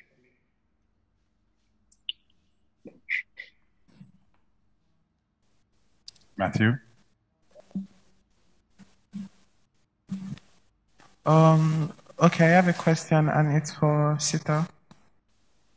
And my question is about, recently there's been different conversations about NFTs, crypto, and the climate. And now with the climate crisis, the conversation is more. People are talking about what it means for us, what it means for our society.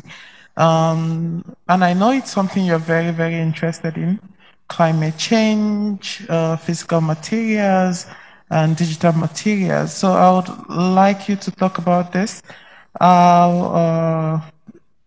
Does crypto, does NFTs contribute to the climate crisis? Yes, that's it. Thanks, Matthew. It's a very valid question to be asking, and I think it's something that is still being discovered. And I would say, because of the lack of visibility around how a digital artwork is being generated, there's really a different way of measuring it. And therefore, I think tools like the blockchain are kind of bringing that to light a lot more. But I think the way of measuring a lot of what we're kind of talking about here is very different to how we're measuring like physical materials and the way that that is being processed, extracted, and so on and so forth. So like even with server farms, for example, that's kind of like holding all of the information in land that we're really kind of we're not privy to, or like have access to, or even understand how it operates on a basic level. And I think the kind of power that's needed to operate this kind of, the pace at which artwork is being generated within the digital space is pretty vast. And I think we have to be very careful as to how disposable that becomes as well. Very much like, digital photography and, analog photography. We're in that same similar predicament right now, like how digital photography is very disposable and how most people can kind of call themselves a photographer. And I'm not kind of questioning the idea of profession or anything like that, because I really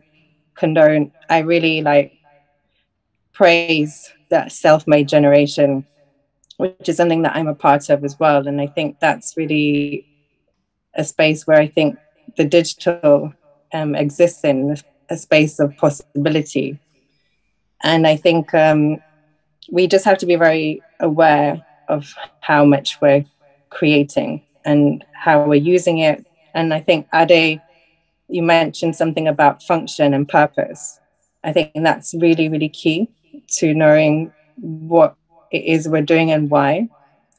And therefore, like, if it is impacting somebody's life and not doing it in a negative way, I think there's a lot to be said about that.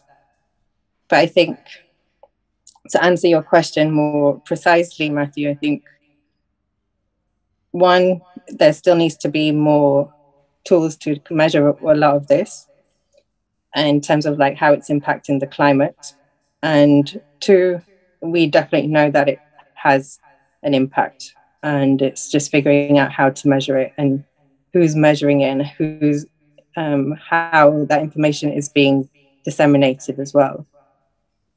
And I kind of would like to add something else, and that's kind of in response to a lot of what's been talked about this evening. And I think this idea of possibility within the digital sphere, I think that's really why there's kind of an urge to live in that space quite for long periods of time, because you're discovering something, you're kind of in a place of imagination and imagining worlds, creating worlds, and like that's really exciting. And I think because you can kind of make up your own rules, there are rules being created, but I think when it comes to like artwork or like creating something that is your own, and especially in the crypto space, it feels a space of possibility, infinite possibility. And that's what I'm kind of excited about, and seeing like how people can navigate themselves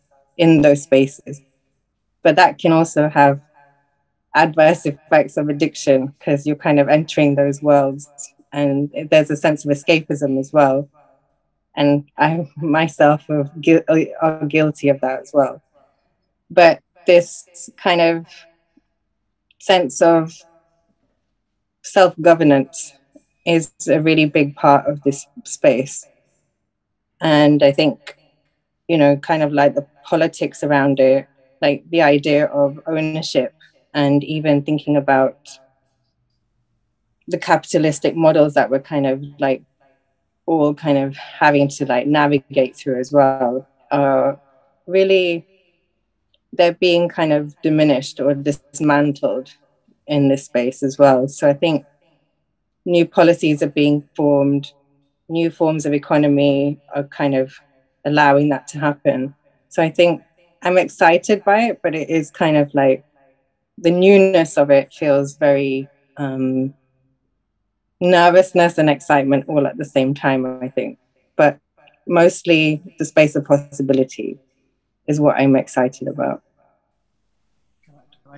Sorry, can I contribute to that space of possibility, slogan, phrase, whatever moniker you want to give it? I think, you know, most of you here, most of us have been conned, okay? And the con is very simple, and that is the adults know better. They don't, okay?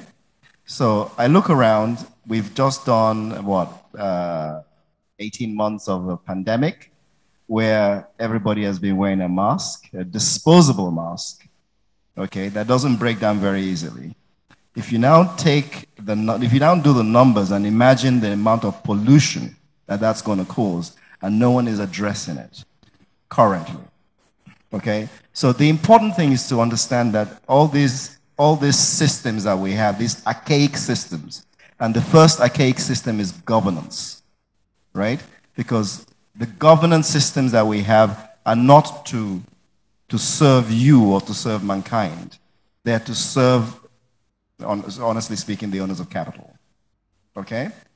So you have to realize that, but to get back to the point of what Seetal was saying, you have to understand that you're in a space of infinite possibilities. And you're moving into a new world, Web 3.0, where you as the creator can make a change. Okay? It's really important that you get this, because power is actually being put in your hands. And if you don't realize that, the older guys will take it away from you and will fuck it up. Thank you. I appreciate it. Thank you.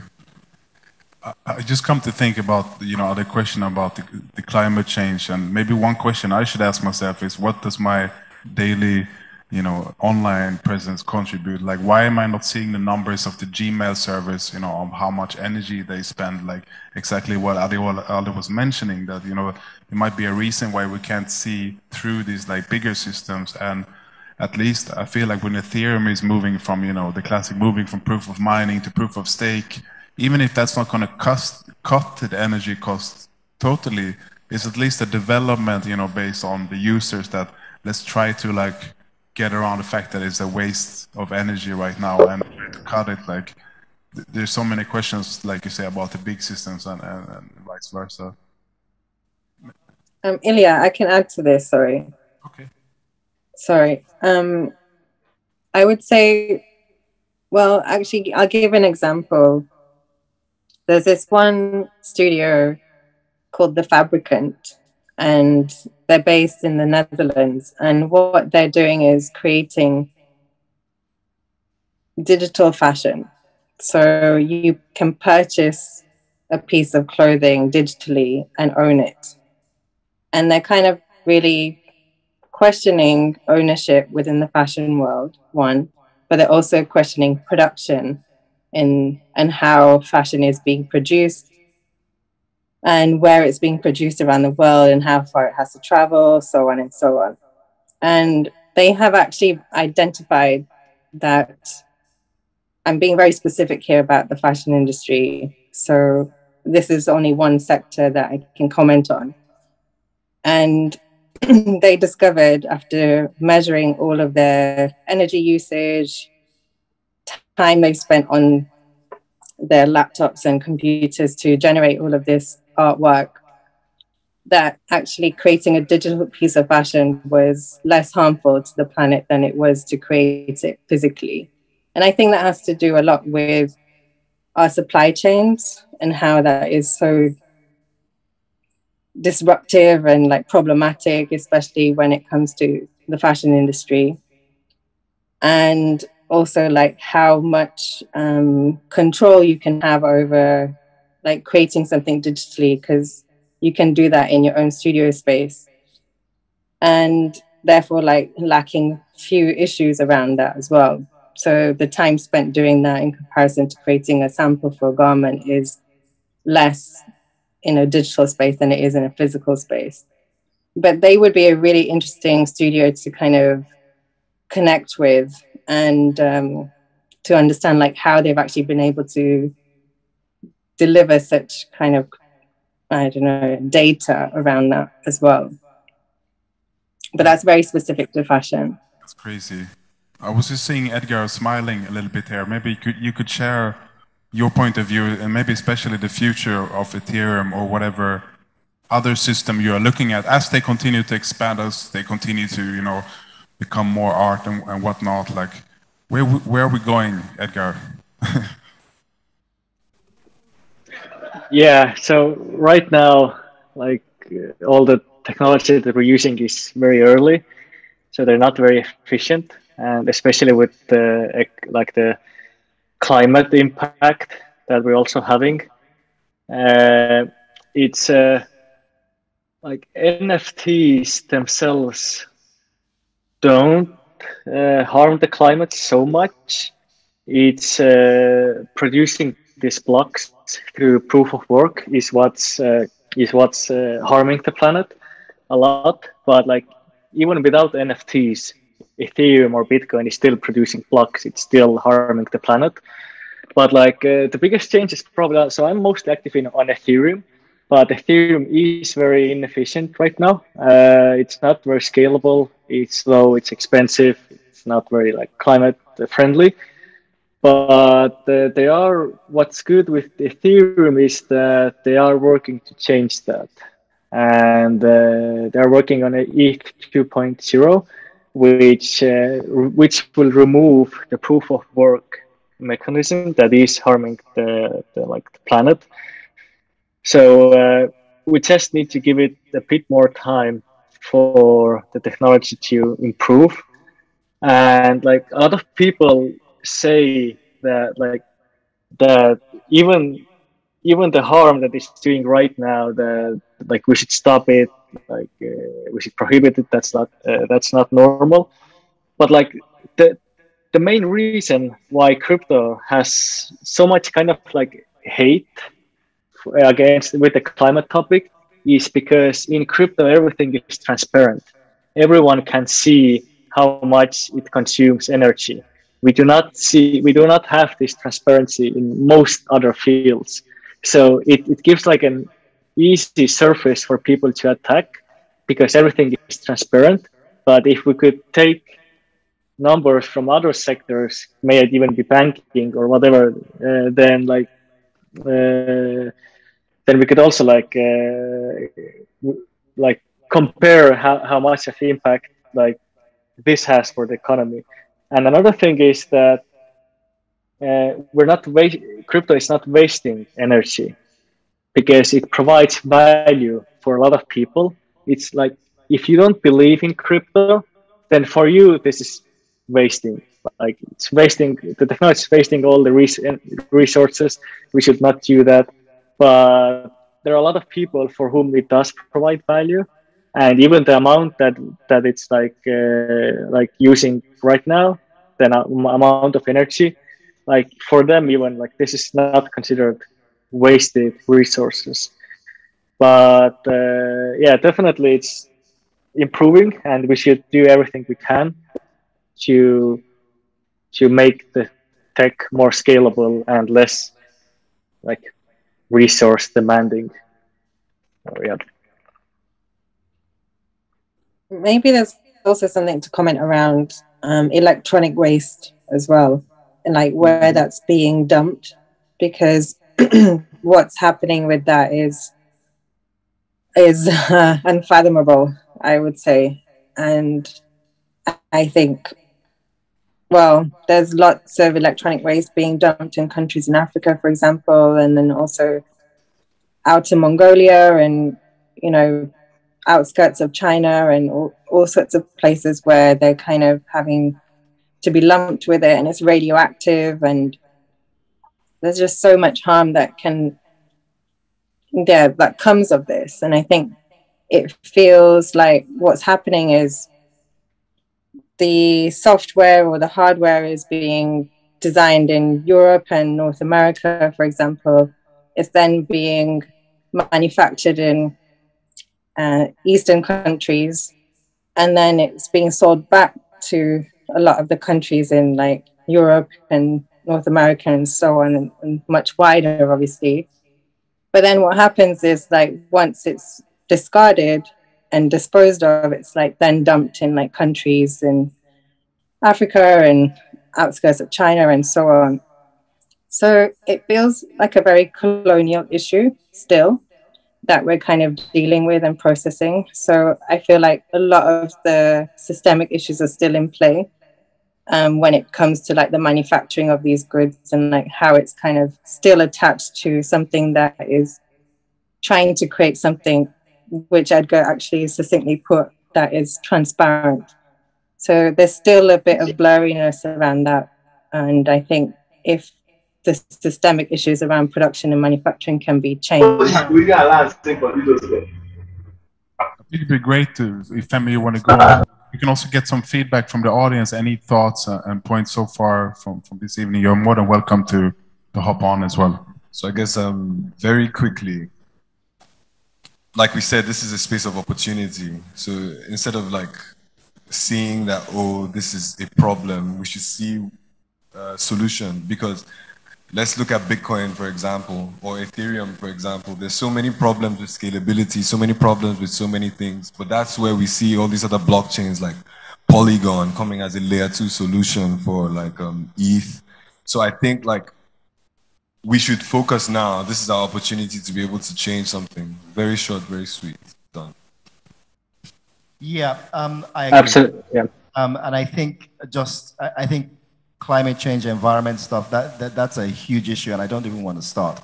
But again, just building on what we've heard today, transparency. I would love to see someone create something that is like Superfluid, where you can see the streaming of in real time what the environmental impact of whatever it is you're doing. I mean, that's what creates change, when it's visceral and you can see it. And we're not there yet, but I'm sure you guys can make it happen. Just sort of deviating a little bit from what they were talking about. I just wanted to talk about. Okay. Okay, great. So I just wanted to talk a little bit about community. So what I've sort of seen within the community within the NFT space is it's sort of, from a personal perspective, one, it's helped to break down stereotypes that I've had from people from other countries, people from other ideologies, and just people that believe in other things, really. So it's exposed me to a wide area of people, you know, having to go onto Twitter spaces and talking to people from different environments has opened me up to a whole lot of stuff.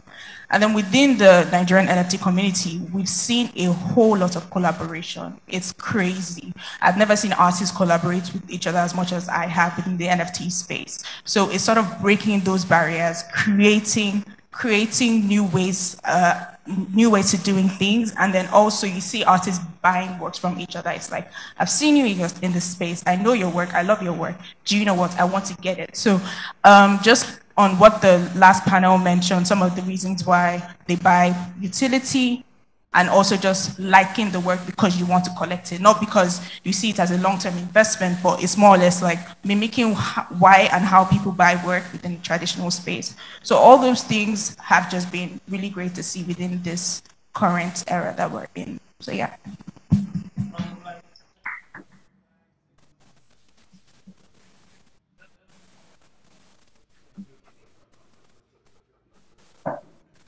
So again, before now, we've been hearing of metaverse, and I think I read somewhere that it was first used in a book, a science fiction, to to depict a world where we are just inside and something, and later it was used in the NFT community and the crypto community. But later, this big man came and like named this company Metaverse. No, Meta. But it's from the Metaverse idea. So it's Meta, but it's from the Metaverse idea. So there's this fear that it gets to that point where these big guys just come and buy it, or just do something, or it gets to the point where the people behind at the back end, they get so or like corrupt or something, or like so drunk in power that they want to do something with it. Am I the only one with this fear? Like, no. I don't want to feel insane. So am I the only one with this fear? Okay, let me just, no, you're currently not. I mean, it's actually a conversation that has been ongoing, especially even in the past week. Because I think, was it last week or earlier this week where Pepsi dropped this project? It was, yeah. So people have this current fear that the big guys are going to come in and try and dominate the space. So I don't think I've seen anyone with some grand solution about it, but I think there's just the general awareness currently that I know of, and people are trying hard not to pay attention to the projects that they sort of have, so that, you know, it's not as profitable or as lucrative, so that, you know, it still stays decentralized to an extent. So yeah. Sorry, let me just, fear not, right? No, seriously, fear not, because what I'm going to just give you an analogy. Right? I'm 56 years old, so I've seen a lot of human history. When I was 10 years old, people who were sending rockets to the space, Apollo, Sputnik was the USSR and USA. Today is Bezos, Branson, and not Zuckerberg, Musk.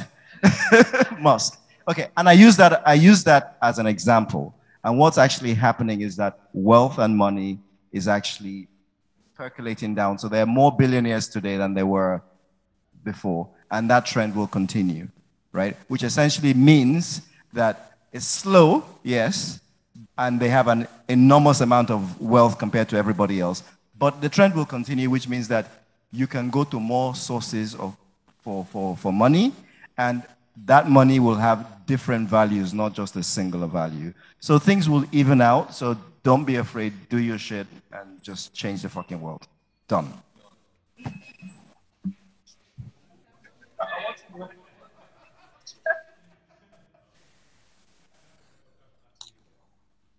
Okay, and I think one thing that we also need to do, I mean, those of us active in this space and that believe and know where this thing is going, is like try to bring the projects that have good, like real utility, you know, to the forefront. Because something I've seen in online conversations so far is many people that don't believe in this thing, it's because they don't see what good it's doing currently. They don't believe that we even need it at all. So they're wondering why people are making so much money over something that is not useful. So you see people say things like, oh, crypto is useless, this thing is useless. So but on the flip side, there are so many projects doing so many great things, right? So but people are not seeing this. So it's kind of, but the big projects that people are seeing are things like games, or Facebook, you know, pornography and all of that. So it's just we need to kind of like amplify these very good projects, the arts, the very interesting ones, and then people people start to see why. I mean, even there are projects in education, there are projects, you know, in health, in the health sector, that decentralization can help it in a lot of ways. So people need to start seeing these things and saying that, you know, it's the future, like it's inevitable. Sorry, So, when you say people, please change it to I. More intentional. you said to change it to I. Okay, I need to start seeing these things. We need to start. I see them already, you know. So, but I'm just speaking to the people that I said people. What you're doing psychologically, you don't understand, you don't recognize it, is you are assigning the responsibility to somebody else. So you will never act. Okay, I get your point now. We need to start. I need to. You and I need to. Yeah, we need to start, you know, just amplifying the good parts and the utility of crypto, decentralization, and the blockchain in general. Yeah. I saw this video from very early, like in the 2000s, when Bill Gates was on Letterman, and the guy was roasting him. He said, "Oh, I heard this thing about the internet," and he was like, "Well, I heard that they're streaming the baseball match on the interweb. Ever heard of radio?" I'm sure that guy is laughing. I'm sure that guy is like laughing now, because he was even laughing at emails. He was laughing at all these things. And so I want us to be able to see where we are really in this curve. We're truly at the beginning. All of us are revolutionaries. It's still day one, bro. Thank you. Closing remarks. Yeah, this is for mostly Ade, because I know, I mean, I'm kind of like you in a sense whereby, like, I think DAOs, a lot of people are just playing pretend. It's like, oh, let's run this thing, but I think it's super early for DAOs. No one knows how to run it. Maybe a lot of the tools haven't been created or whatnot. So what do you think the trend will be? Or do you think DAOs could ever sort of run like a society, like proper governance of a country or a city or their municipality or whatever? The answer is absolutely yes. And I will disclose my idea or my own thoughts behind it. And that is, you need to mirror things, right? So you have your real organization and you have a mirror organization, right? The mirror organization is a simulation which you run as a game, where people are actually trying to better other things. So it's run efficiently without human interest and collusion. And you use that to check the real one. That's the thought.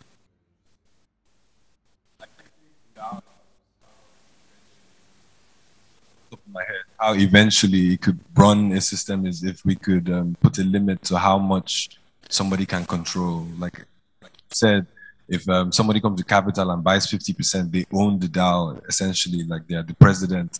But if we can put limits to that and try to start putting regulation in that regard, then we can see more useful uses of the DAO. Yeah. But do you think is it always a bad thing for sort of, you know, capital to sort of influence the society?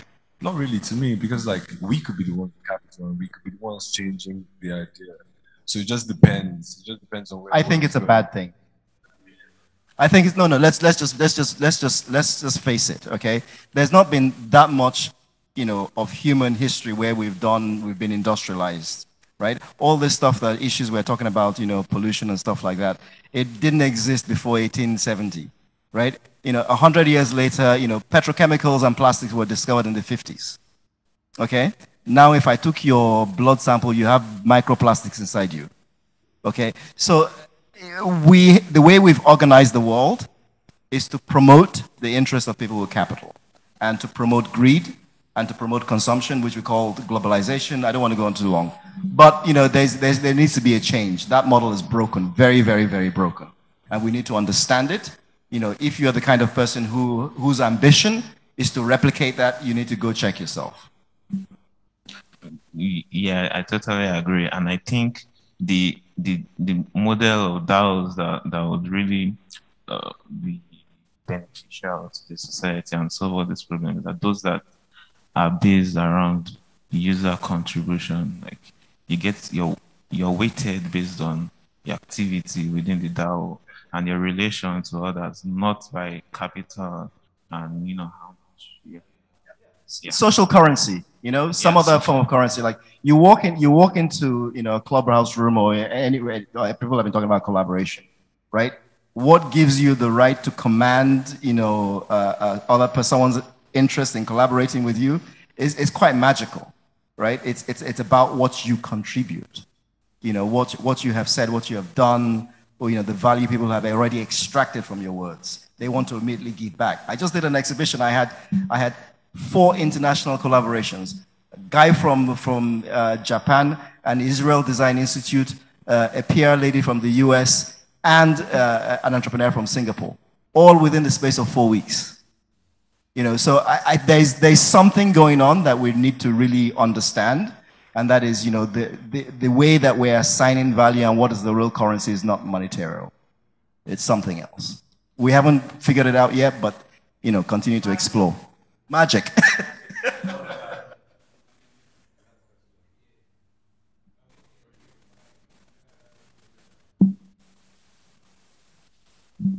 Yeah, so my question basically just surrounds basically financial security and the whole perception of crypto, especially in a country like Nigeria. So you have a certain type of government that's so keen on centralizing finances towards a certain percentage of people, whereas where new innovations are being diminished,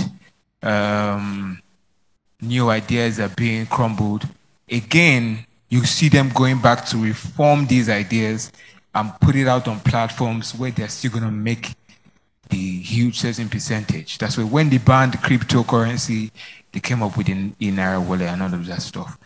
How much does it affect, you know, new platforms and all of this? And also, if you look back to like 2 years, 3 years, when crypto was to a point really becoming a surface, people started getting more aware of it. There's been more of a negative perception based on, you knowing, people into cybercrime have outlets of, you know, getting their money fast. And basically it's like, how has this affected the genuinity of that community of crypto and how well artists can start developing themselves? Because for me, I've been looking at NFTs for a long time. I've just been looking, to be very honest. I've just been looking. I've just never decided, okay, this is what I want to do. I have so many digital works I haven't put out and stuff like that, just because of that idea. How do I break it down? And how do we, you know, move forward in a country like Nigeria? It's different when you're doing things outside. First of all, let me talk about, you're talking about the e-Naira. It's called a CBDC, a central bank digital currency. I want you to understand, first of all, that the blockchain works irrespective of whoever you think you are. CBDCs are not running on the blockchain. They're profanity, to be honest. They'll never have the value that Bitcoin has. Of course, maybe in the future we can see regulation in that everybody must have a form of e-naira to be able to pay for something. But then another thing I use to talk about this is NSAS. Last year, when the government killed us at the toll gate, what happened was they killed us. Yes, when they killed us at the toll gate, what happened was they did not understand how they started trending on Twitter, how they started to have all these like problems, because they thought that this was some Buhari, some like, I'm going to kill these people and nothing's going to happen. The world has moved to the point where people of a certain mindset of the past, it's not like they cannot even understand. We're moving away from them, first of all. The second question you're talking about was like, was fraud, blockchain. I don't think like all those things take away from the legitimacy. I think maybe eventually regulation or something might come to curtail all this illegal activity, but yeah.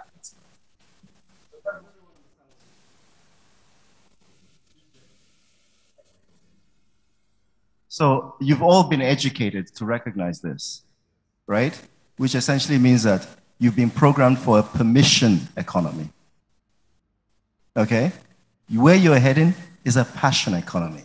You don't need anyone's fucking permission. Okay? So get it out of your head, right? That government is doing this. Just do your thing. Whatever it is you want to do, do it. If it's a problem, face the problem, right? Stop looking for permission because no one's going to give it to you. Okay? So if you have an idea, go ahead, do it. Good or bad, well. But just do you, right? Stop looking for permission. Stop looking for government to solve your problems because they're not going to. So solve your problems yourself. That's it.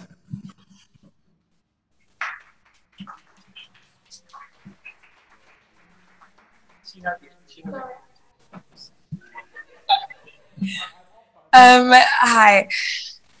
Basically, I've just kind of jumped into NFTs. I'm an artist. I do digital work and traditional work.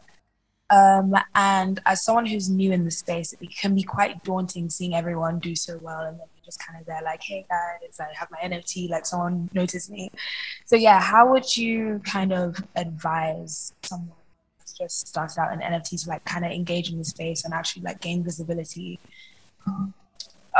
So I would say, well, for me, being in the traditional space and then coming to the space, I would say play for the long game. I get what you mean when you see someone's work done so for 2 ETH, another person 0.05. I just there like, I haven't made a cent in a month. What's going on? It's really daunting, right? And it's even something that also happens in traditional space. I mean, in every space with the whole social media, you see everybody win and like you're like, my life is not that good, so what's happening?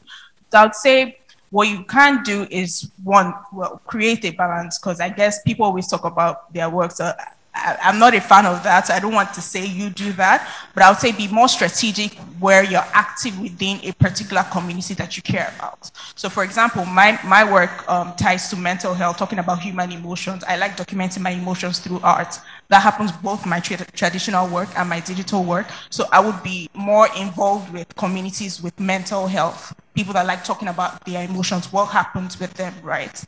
So I would say engage more within communities, whether it's the Nigerian NFT communities or communities outside of that pertain to the work that you do.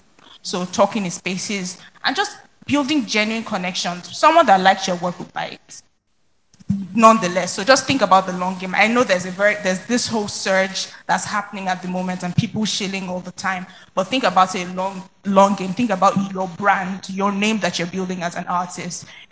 If you don't get a work in a month, 2 months, don't think about it that, oh, my art isn't good enough. Think about it that I know my work is authentic. I love my work and I see it as something that has value. If people don't see it now, they will see it at some point. So yeah. That's what I'll tell you. Let me give you a big tip, okay? Go to Twitter Spaces, go to Clubhouse or whatever, Discord, and listen, okay? But this time, listen for a different kind of currency. Where you're coming from now is you're just thinking dollars. listen to the way people speak, what gets other people's attention, how people become referenceable, right? These are the real currency that gives you social capital. Okay? That social capital you can monetize in different kinds of ways. Right now, you are chasing dollars, and the way you are chasing it, you probably wouldn't get it because, you know, the people who, anyway, just listen. Go back and really listen, but this time, stop listening to people shilling their work. Listen to people and how they make connection. What is it they're saying, that, and then use that to formulate your own story. That's it. Yeah, and I would also like to add one thing. Can you guys hear me? Yeah, please, Edgar, please. Yeah. So the Twitter Spaces is a very important part. Recently I talked with a new artist, with a photography artist who's trying to get into the NFT space. So I told him pretty much that go to Twitter, follow the NFT collectors and also artists. Listen to their spaces. There are several accounts who are doing Twitter Spaces all the time. But one thing that I would like to add is that not just listen, but also participate. Like the NFT space is very friendly. And if you have something to say, if you have questions, or if you just want to say that, hey, I'm here for the first time, I'm an artist, I do this stuff, what do you guys recommend? Just like participate, like try to get yourself on the stage, talk with them. That it might be scary, but also at some point start trying also to participate in these public spaces to make connections and bring awareness to yourself as well. Yeah. Thank you so much, Edgar. I was thinking about the same thing, that the way I got onboarded is people were sharing this information freely, right? They were like, come along and we'll let you know what's going on. And at some point throughout the process, I went from like, oh, my rigid artwork, how can I do it? Till just like, let me have fun with this. It's a picture of burning bread, right? Let me spin that picture of burning bread and have fun with it. It's my space as well, and just interact and hang around at this space. And you know, as with making art, for anyone who's doing art, it's like, come back to the point, how can I twist it another step or a second step or a third step? So not only is it beautiful and pretty, but it's unique to the point that only you could have made that one. Thank you. Thank you. Thank you. Do we have any more? Because we have quite a lot of information to at least for myself to process at this point as well. So I wanted to see if we can come to an end by maybe any other closing remark that we have from any of the panelists still ahead. I have. Sorry. Yeah. Later. No, go ahead. Go ahead.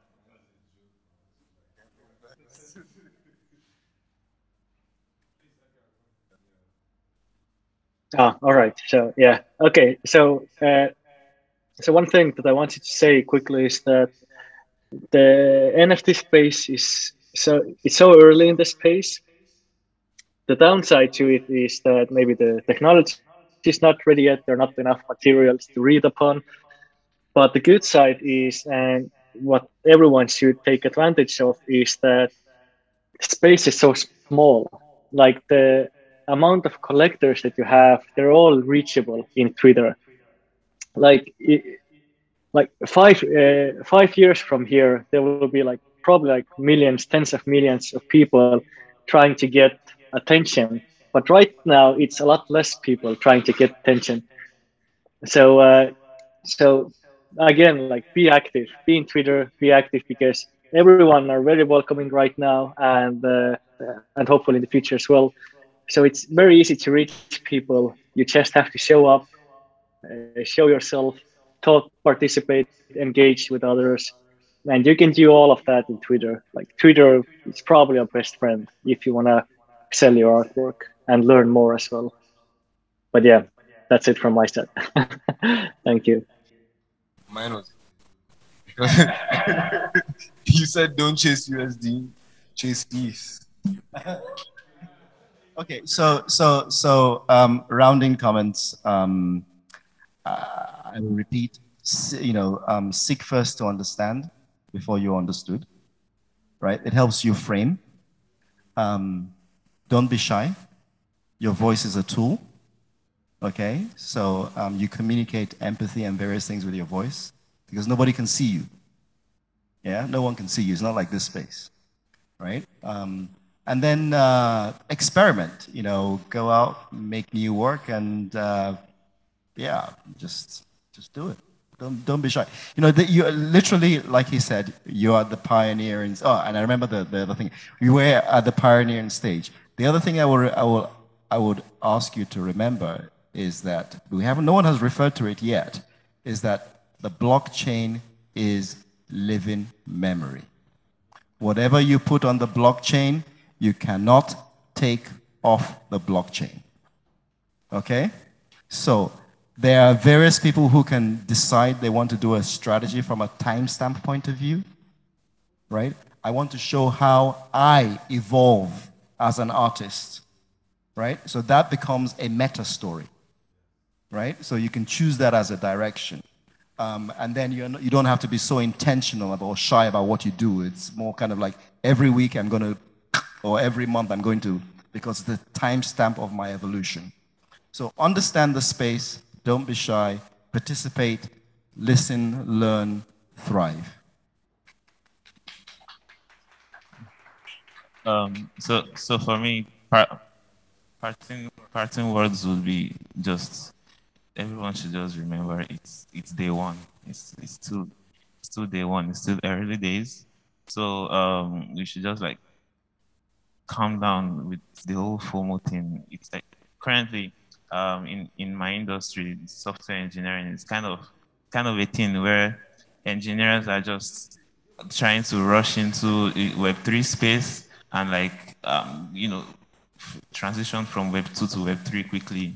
But it's something I also fell victim to until just recently when I came across a thread on Twitter. So like, if you go on Twitter, everybody is talking about Web3. You have to start developing on Web3. Don't do Web2 anymore. But then I came across this thread where this guy was talking about how you don't need to rush into just rush from your Web2 engineering into Web3, and I assume it's the same for other spaces too. Artists, everyone is feeling the pressure to start creating digital art and make their art into NFTs and start selling and all. But I think we should not. Everyone should just not rush. I think if you are very good at what you do currently in Web2, it will be even easier for you to transition into Web3. And it's something I also I'm experiencing as I've started my Web3 blockchain development journey. Because even I remember about 2 years ago, I think 2018. Yeah, 2018. I was a co-convener for Consensus College Consortium. So Consensus is the company behind MetaMask and some other very, very useful Web3 applications right now. But back then, I didn't know all of this. I was just, a student, just trying to get something going in school, and then this opportunity came on. And then we had the engineers from Consensus actually come to Unilab then to talk to us about blockchain. That was when I first had knowledge about blockchain. But from then to this year that I actually now got active in this space, it's been 3 years, but it's like not much has changed or progressed in that time. It's still that knowledge of the blockchain I had back then, I built upon now. So basically, I'm trying to say you don't need to rush. Just be good at, I think it's the fundamentals you need to be good at. So if you are very good at your art, it's still that same art you would create and then convert into NFTs. It's just that process of bringing the art from the traditional form into the digital form that you now need to learn. It's still the same art. You're still going to think about it. It's still the same codes you're writing. It's still the same process you go through, but just the methodologies that are different. So yeah. We got one last question from the audience.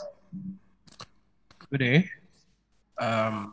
So I'm a fashion designer and can you? Closer. Yeah. I'm a fashion designer and a stylist. So apparently I'm working on my first collection, and I decided a couple of days after I had a conversation with Femi at the luncheon.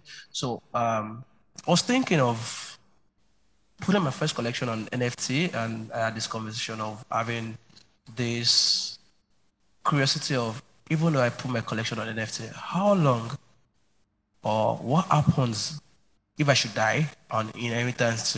Yeah, it's gone. It's a. Can you? Yeah, like I'm curious about the inheritance. So how can you pass it on into the next generation or someone who you feel like it will be next of kin, kind of like the banking sector of, yeah, I don't know. Yeah. So everything in blockchain is smart contracts, basically. Smart contracts are codes that if this will happen. So you could program that actually. It shouldn't have. Yeah. I've not gotten into it already. So these are new kinds of problems that have not been addressed wholesale. So that's one response to it, in that you code it into the smart contract, but you only code it. You need to code it into your wallet, because that's what you own, right? Once you've sold the NFT, when you create a smart contract, it's gone. But the royalties go to the wallet. Oh, okay. Right. So you want to make sure that that wallet that you hold, that it's transferred as an asset to your dependents. Yeah, but it's all very new. It's all very new. Yeah. It's processed. Yeah, so I did come across a product. No, I did come across a product that someone is building that kind of, solves or tackles that problem of inheritance. One of the reasons why I haven't done any crypto is the inheritance. Honestly.